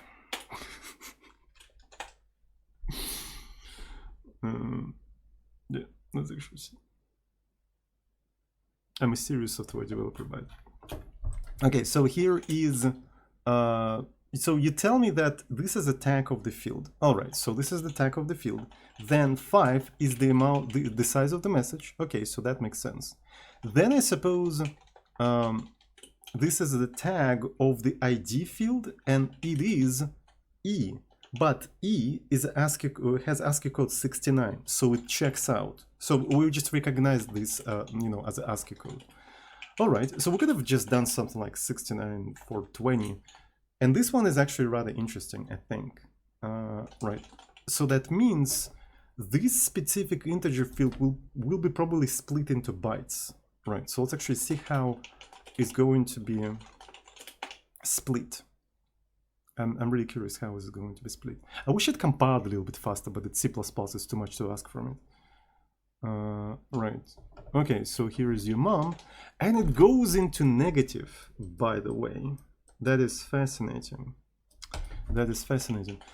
Can I actually do unsigned integers in here? Unsigned. Is there any way for me to actually print them in hexadecimal using println? Does anybody know the println syntax? How can I? Yeah. Ooh. Yikes. Why did it go this way? This is kind of weird. Yeah. Okay. So is that true? Is that literally just like in Rust? Seriously? You just. I'm disappointed. Anyway. Just a second.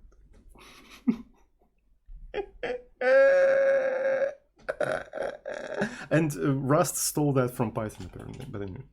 Okay, so we got these things, and yep. So let me. So this has to be X. And maybe finally we'll be able to see Scheiße.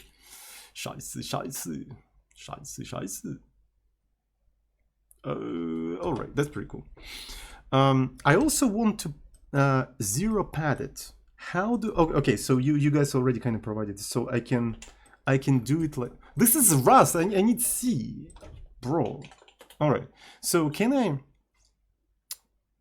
do 0.2 like this? So if we're gonna follow the Rust convention, I suppose that's how we do that. Is that how we do that in Rust? I think that's how we do that in Rust. So Got him. Got him. So this is 10, this is 16, but it's kind of difficult to see where it all ends. But I've got a great idea. Since it is int 32, can I have uint 32? Is that a thing? Right, so can I have unsigned uint 32? Let's actually find out. Oh, apparently I can. So it got, let me recompile the whole thing just in case, just to, I suppose I can have uint, like I literally guessed it. I literally guessed this syntax. All right. So so here is the string, and that's totally understandable.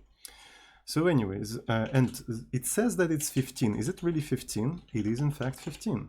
Okay. So what I want to do instead in here is something like coffee, baby. Right. So let's see. Will we be able to see that spelled out somewhere there? I think we should be able to see that. Okay. So I see B.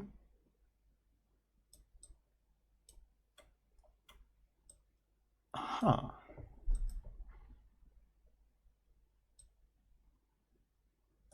What is it using for encoding? Okay, so I suppose these two, this is the tag, and this is the size, right? So because this is 15, and this is literally the string, the last string. So this is the last field. So that means the ID goes somewhere here. Right. I see B. I see, yeah. It's probably using some sort of a special encoding. So it used actually 5, not 6 of them. Yeah, some sort of a variable length integer. Yeah, that's what it is. Some sort of a variable length integer. That's fascinating. So it's just like, it doesn't encode them directly. It's just like variable length. I think WebAssembly does a similar thing. 7 bit per char, first bit for continuation or something, maybe. So yeah, that's rather interesting. So it would be kind of interesting to also print them in different, what is it called, bases, right? So this is a hexadecimal, so this is going to be that. So this is a hexadecimal, and let's print it in base 10, just like this, but we'll have to pad it with 3 at least to be able to see all of that stuff. Okay, this is really interesting. This is really interesting. So as you can see, I'm this kind of person who's more interested in how this thing works internally. I'm not really interested in like using it in my project or like calling to some existing API or using some sort of a smart tool or what. Like I'm interested how exactly this entire thing works. Like it's really fascinating to me. Like I really like that. Okay, so and these are, yeah. Can we also print that in binary?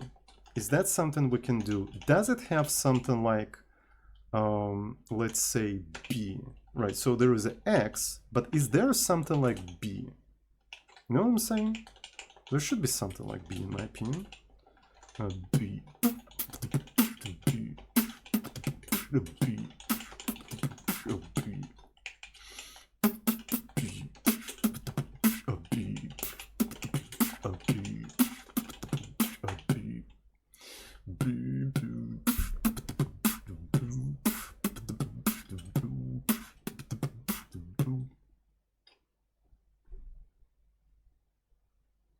Thank you, whoever made this thing. I think this prefix is kind of lame, honestly. It doesn't allow me to read that very easily. So, and also this entire thing is too freaking long. Can I just have something like UC, which I just assign it like that? And yeah, so it's basically an unsigned version of this stuff. So UC, look at that, that's much better. So we basically have a simple tool for exploring all of these bits and bytes and bits and bytes and bits and bytes and bits and bytes. That's pretty cool, but for those things we probably want to pad it. So this is literally 7. We can pad them maybe with 8, right? So this has to be 0, 8 and 0, 8. Bits and bits and bits and bits and bits and bits and bits and bits and bits. Sorry. Okay, that's pretty cool. That's pretty cool. That's pretty cool. So we can clearly see everything. So yeah, these are the tags. I wish I could just like separate them, but I can't because it's already serialized. All of that is already serialized. So yeah, I suppose this is how it starts. This is where it ends, but because the next 2 bytes are the next field. So this is our field. This is our field. And yeah, so as you can see, all of them start with 1, right? So, and it's actually 8, right? So it's actually 8. So what is this field? I feel like I will not be able to decode that very easily. So yeah, it's not going to work. There's some sort of a scheme. So sort of a scheme. The last bit is you omitted the first bit. Well, yeah, intentionally, because I want you to see like what is this thing, right? But anyway, so let's try another thing. What if I never set? What if I never set the ID field?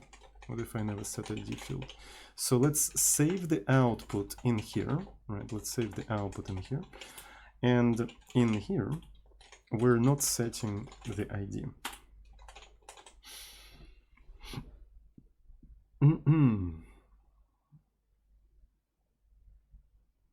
All right, so, and I suppose it literally skips the entire field, right? It literally skips the entire field. So this is the beginning of that field, and this is the beginning of the email field, and here it is. And the field of ID is literally skipped. But because each individual field is identified with this tag, the order doesn't matter. You can actually put these fields in any order, and deserializer should be able to recover them. Yes, there's also something maybe with endianness and whatnot. So I guess I see how this entire thing works, right? So you just serialize this entire thing and you send over, and then you deserialize it, and then you still need to have some sort of a code that kind of parses the whole thing, right? Because what if some of the fields are not set? What if some of the fields are not set? You also need some sort of a code that translates this transport representation to your basically like data model of your application, right? So because you're probably not going to be using directly these protobuf structures, you're going to use them only as intermediates to send out the data and receive data, right? So, but then as soon as you received it, you have to translate it to something else. So you still need to write a little bit of a layer that translate that protobuf stuff into your own data stuff. So, yeah, it's kind of an interesting library. So I wonder how it handles serializing and deserializing pointers. Well, it depends on how, does it even have pointers or not, right? Because you're not defining your structures. You're not defining your structures in C or C++ or any other languages. You're defining them in their own languages. And does their language have pointers? I don't freaking know.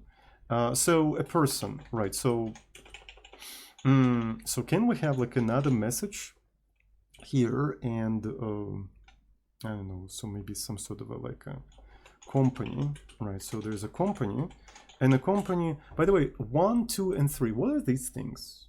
Are they the tags, or like what are they? I need to read documentation. So the tags, what if I never specify them? Just a second, I just realized. Why do you even need them? Field numbers. Like, that's kind of bizarre, because can it just pick them itself? Does it? You can't.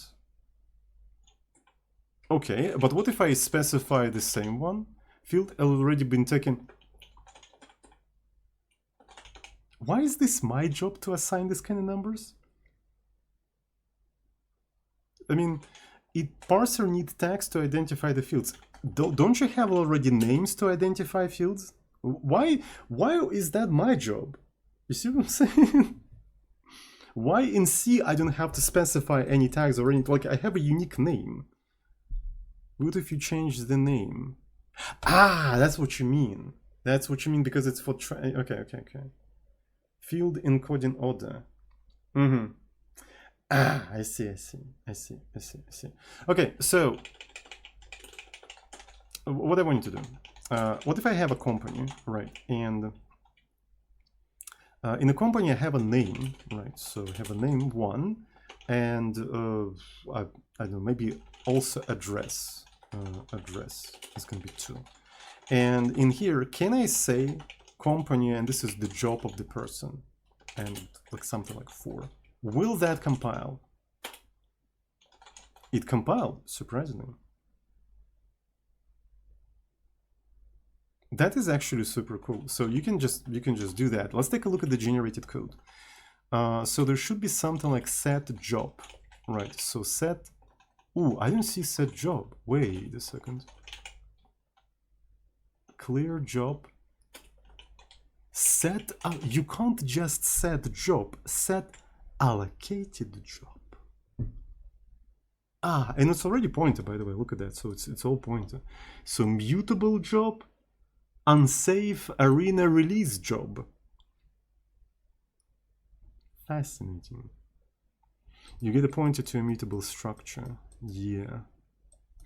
So we have Rust at home. Yeah, it kind of does feel like Rustish, right? So because they have mutable and immutable release job, and I suppose it's just like what it does. It releases the ownership, right? So the person owns the job, and then when you release the job, like now you are the one who owns it and have to, you know, manage it and stuff like that. So that's kind of funny. It's a very funny way to do that. And there's obviously like a mutable reference for the company. So you can have nested stuff in here, which is kind of cool. All right, so we can. So obviously initially it doesn't have it. And I can't just put a point in here. So I suppose pointer doesn't make much sense in this regard, right? It doesn't really make much sense. Yeah, expected field name. So regarding the question, like how does it handle pointers? I suppose it literally doesn't, because the pointers don't make much sense in this data model. You can have optional. Okay, so this is actually good. So I can say optional. All right, but I mean they are optional by default. All of them are optional by default, aren't they?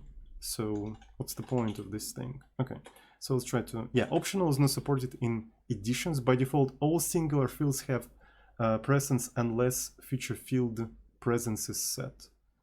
Yeah, I mean, so by default, they all are optional anyway, so we don't even have to worry about that.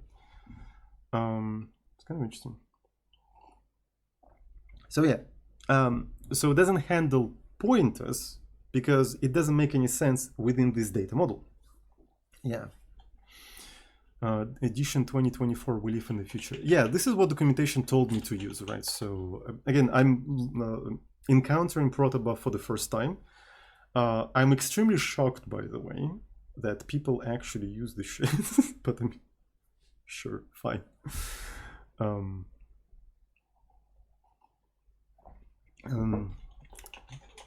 So, yeah, we can take a look at some of this stuff. I want to factor out the data, maybe. Dump data, and we're going to accept const std string data. Okay. So let's actually grab this entire thing and basically dump data, and this is the data. So let's try to compile this entire thing. I think it will compile. So dump data function, unknown conversion pointer, blah. Oh yeah, so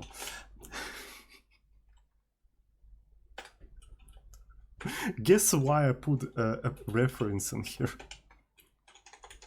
Fucking Rust damaged my brain, because literally in my brain, I'm thinking, oh, I'm passing it by a const reference. Well, that means I have to take a reference in here, right? Because Rust, right? In Rust you have to do that. It's literally damaged my brain. So like in C++ you don't have to do that. I completely forgot about it. So very funny. Very funny, very funny. All right, so that's the thing. So let's not set anything, right? Let's not set anything. Brain damage, exactly. So brain damage. Rust can damage your brain. But you know what else Rust can damage? The entire internet infrastructure.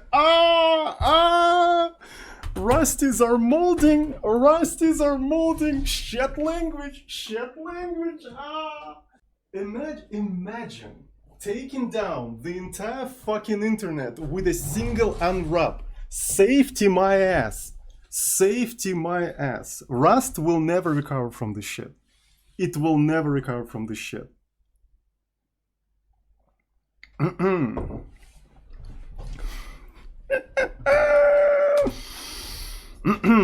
So anyways. Yeah, so this is empty, right? So, and kind of interesting. We can I, by the way, is there any way to dynamically take a list of all of the fields? Can I have some reflection? What the fuck am I looking at? Can I have some reflections in Protobuf? Last Cloudflare issue was because, yes, literally, the entire internet went down because of a single unwrap. But I mean, maybe there was like a whole chain reaction of things, but everyone is focusing on that one thing. It's fucking hilarious. Anyway. So, is there any way for me to just like take a list of all of the fields and there's the names and stuff like that? Yeah. Set name. Ooh, look at that. And it's literally those things. The tags, accessors and shit. So you can get metadata. I think that's the metadata.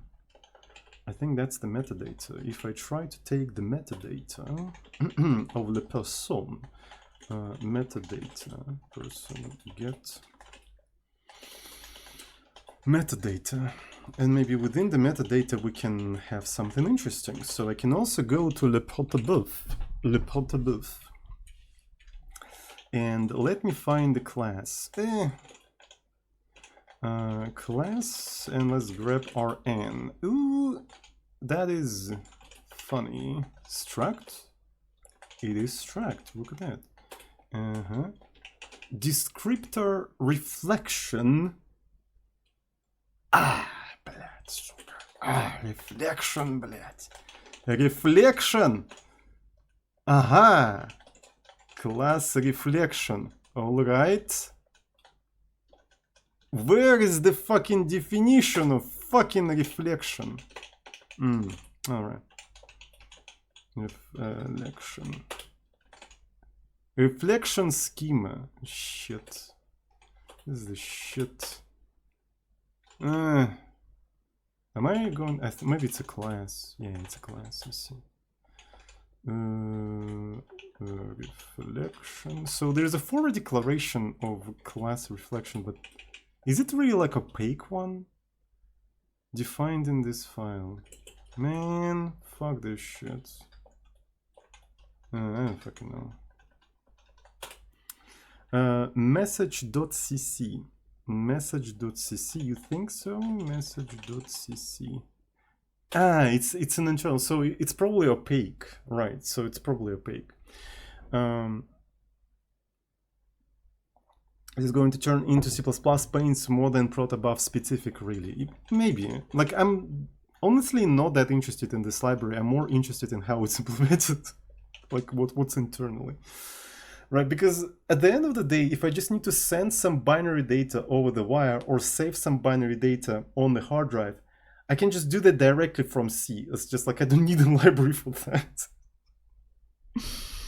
Like, I understand why you would need this kind of library for Python. But even in Python, doesn't Python just have like directly bytes? Can you just like work directly with bytes? Why do you need like a babysitting library for all of this shit? Like, I don't understand. So message get reflection list fields. Wait a second. So get reflection. So thank you so much. Thank you. Really appreciate that. So let's take a look. Get reflection. And so the field itself, reflection. But the problem about the reflection, I don't see where is it defined. It's not defined anywhere. Right. So you see what I'm saying? Oh, it's. You know where it's defined. I'm a dummy dum chat. I'm a fucking dummy dum. It's defined in generated code, of course. Right, it's forward declared, but it has to be No, it's not generated. Well, it kind of is.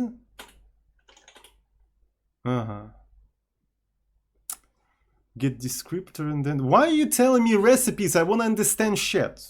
Don't tell me fucking recipes. I want to understand shit. Go away. Alright. So where is the definition of reflection? That's the only thing I care about. Looks like I will have to go into the source code of Protobuf. Alright, so this is going to be maybe class.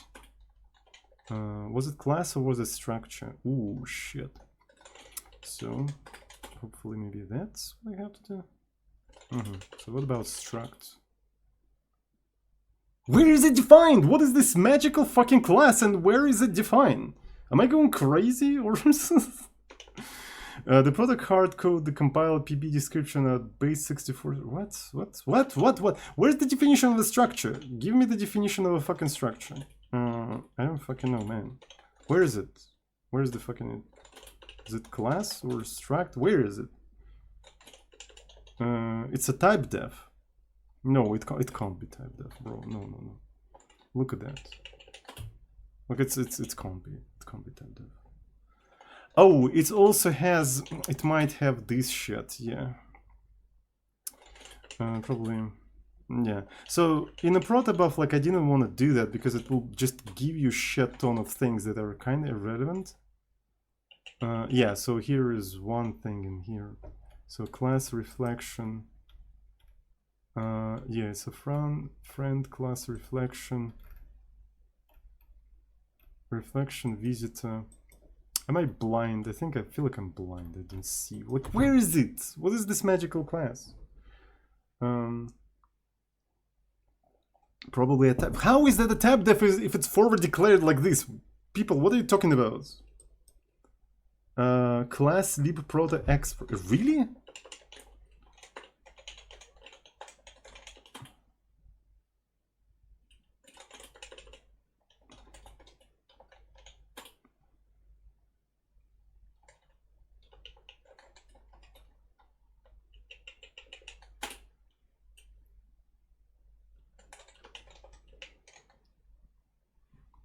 Thank you, Google. Very cool. That's why I don't like C++. But anyway, yeah. So here's the reflection, here is the fields and shit. Okay. So that's very cool. Has field size, has one of, okay, that's pretty cool. So list fields, that's poggers. Look at that. So we provide a message and it gives you literally like a field descriptors and shit. And oh, it can even tell you like the kind of stuff you can have. This is pretty cool. List fields get you in from the field descriptor, not file descriptor, field descriptor. So in the field descriptor, a rather interesting thing. So can I bookmark this entire thing? I don't remember how to use bookmarks. I guess, yeah, so we're using bookmarks now. The thing I want to also have is field descriptor, right? So field descriptor is a rather interesting thing. Grep, so something like class. And now I have to do this kind of stuff every time I'm using this. Yeah. Okay, nice to know that this is how I have to do that. Swig. No idea what the fuck is that. So you get a name. That's pretty cool. That's pretty cool. And yeah, can I set the bookmark? Yeah, bookmark. Do you have list? B menu. Oh, there it is. So now I can jump back and come back. So I have bookmarks for all of these things and stuff like that. Can your Vim do that? Can your Vim? You probably can. I don't fucking know, but it's just like, yeah. So I think you can even save your bookmarks. Yeah, so you can just save, and it saves them into emacs.dbookmarks. So which means that I can even quit Emacs and restart it. And then all of these bookmarks, they're still there, right? So they save between the sessions and stuff like that. And it's just like, it's a full path to this specific file. So you can literally bookmark some particular position in any file anywhere. And I should probably use it more, right? I should probably just use it more. Like, I keep forgetting about this feature. It's an amazing feature of Emacs, but I keep forgetting about it. So I should definitely use it more, especially when I'm exploring things. So we use. So let's go back. And in here, Protobuf, main CPP, and all right. So what was that? I think it was a person, get reflections, right? So get reflection. Yeah, so here's the get reflection. And within the reflection, we can list the fields, and it gives us the field descriptor. I wonder if it's a good idea to even do that. All right, so we can have something like fields. Right, so let's put fields in here. So we get the reflection, and in here we just do list fields. This one is interesting actually, because we have to provide the message, but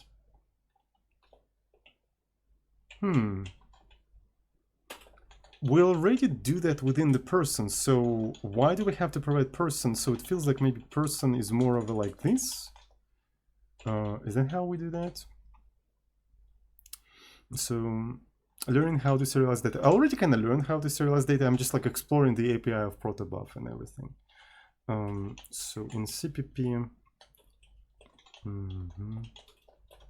get reflection. It's a static. Look at that. It is a static, so that means I literally have to do it like that. I guessed it correctly. Then I provide the pointer to the person, and then I have to provide the pointer to the fields, and it will fill them up. Right after that, I should be able to just have a field, and it's going to be something like that, fields. And that's a pointer, and within this stuff, so this is a descriptor, we can have something like name, right? So here's the name, JSON name. Look at that. So we can have a JSON name, std print ln, and we can just put the stuff in here. So field name. So, and we don't have to dump anything. So, and I suppose this is going to be straight up empty. So std print ln, and this is going to be something like that. All right. So I have to rebuild the whole thing and then run it. Why did they choose C++? I mean, it's Google. What did you expect from them? Can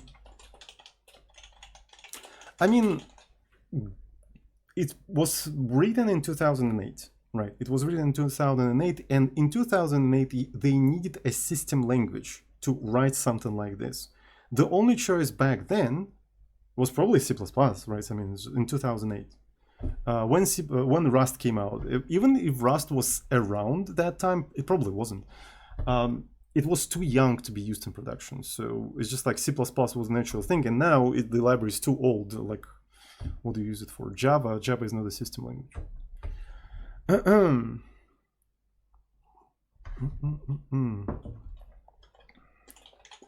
So, yes.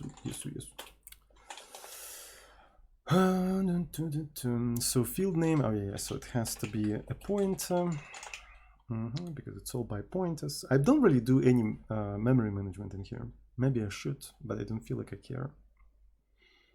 And it's empty, right? And it's essentially, we can set selectively some of the fields, we can set selectively some of the fields, and it will give us the list of the fields. So that means I also can do introspection, right? So as you can see, yeah. So here are the fields that I have. This is pretty cool. It's pretty cool. So it generates a lot of boilerplate for the schema of the data, right? So for the schema of the data, which is rather convenient, right? So the main selling feature of this library is the convenience, right? So you have a centralized definition of the schema, right? And then it automatically generates all of the necessary tools for all of the necessary languages to explore that schema, to serialize, deserialize, store, and so on and so forth, right? So that's basically the appeal of this library. But in terms of dependencies and the complexity of the tool, it's kind of a little bit overkill. You know what I'm saying? I feel like Protobuf could have been simpler for what it does. Essentially, for what it does, I think it's a tiny bit overcomplicated. What do you guys think? That's my opinion so far about Protobuf. Right, it's a bit overcomplicated for what it does, but it compensates for that by basically shoving all of that complexity under the rug, aka Bazel or whatever, right? So it's essentially, they just, oh, just use this tool, don't think about it, right? So they just like put their heads into the sand when it comes to the complexity of this tool, because they're Google, they can afford that, right? So they can afford, you know, very powerful machines. They can afford the best engineers in the world, at least used to. Maybe they still can. Right, and because of that, they don't give a shit if it's too complex or not complex. They can just like ramp up complexity as much as possible. Enterprise grade code, yeah, I guess enterprise grade code. So complexity, it makes sense for huge data structure. Yeah, fascinating library, but I'm not sure if I personally want to use it in my projects, right? As I already said, I probably just would work with the binary structures directly. Nana PB, okay, so somebody actually agrees with me and made it a little bit simpler. Ooh, and it's oh, okay. All right, so I'm gonna actually save it. Maybe it's gonna be a separate stream where we look into that stuff and compare it with the Protobuf, right? Because now I kind of got an idea what Protobuf is and what it's capable of doing. It's also uses Bazel, so we'll also need to learn Bazel. But anyway, so I think I've seen enough. It's pretty interesting, I can see myself using it in commercial project. Why not? Protobufs, that gRPC stuff, well, yeah, people say it is used in gRPC. I use this on embedded and it's cool. Okay, makes sense. It's pretty interesting. All right, I guess that's it for today. Thanks everyone who's watching me right now. Really appreciate it. Have a good one, and I see you all on the next recreation programming session with Mr. Azuzin. I love you. Mwah.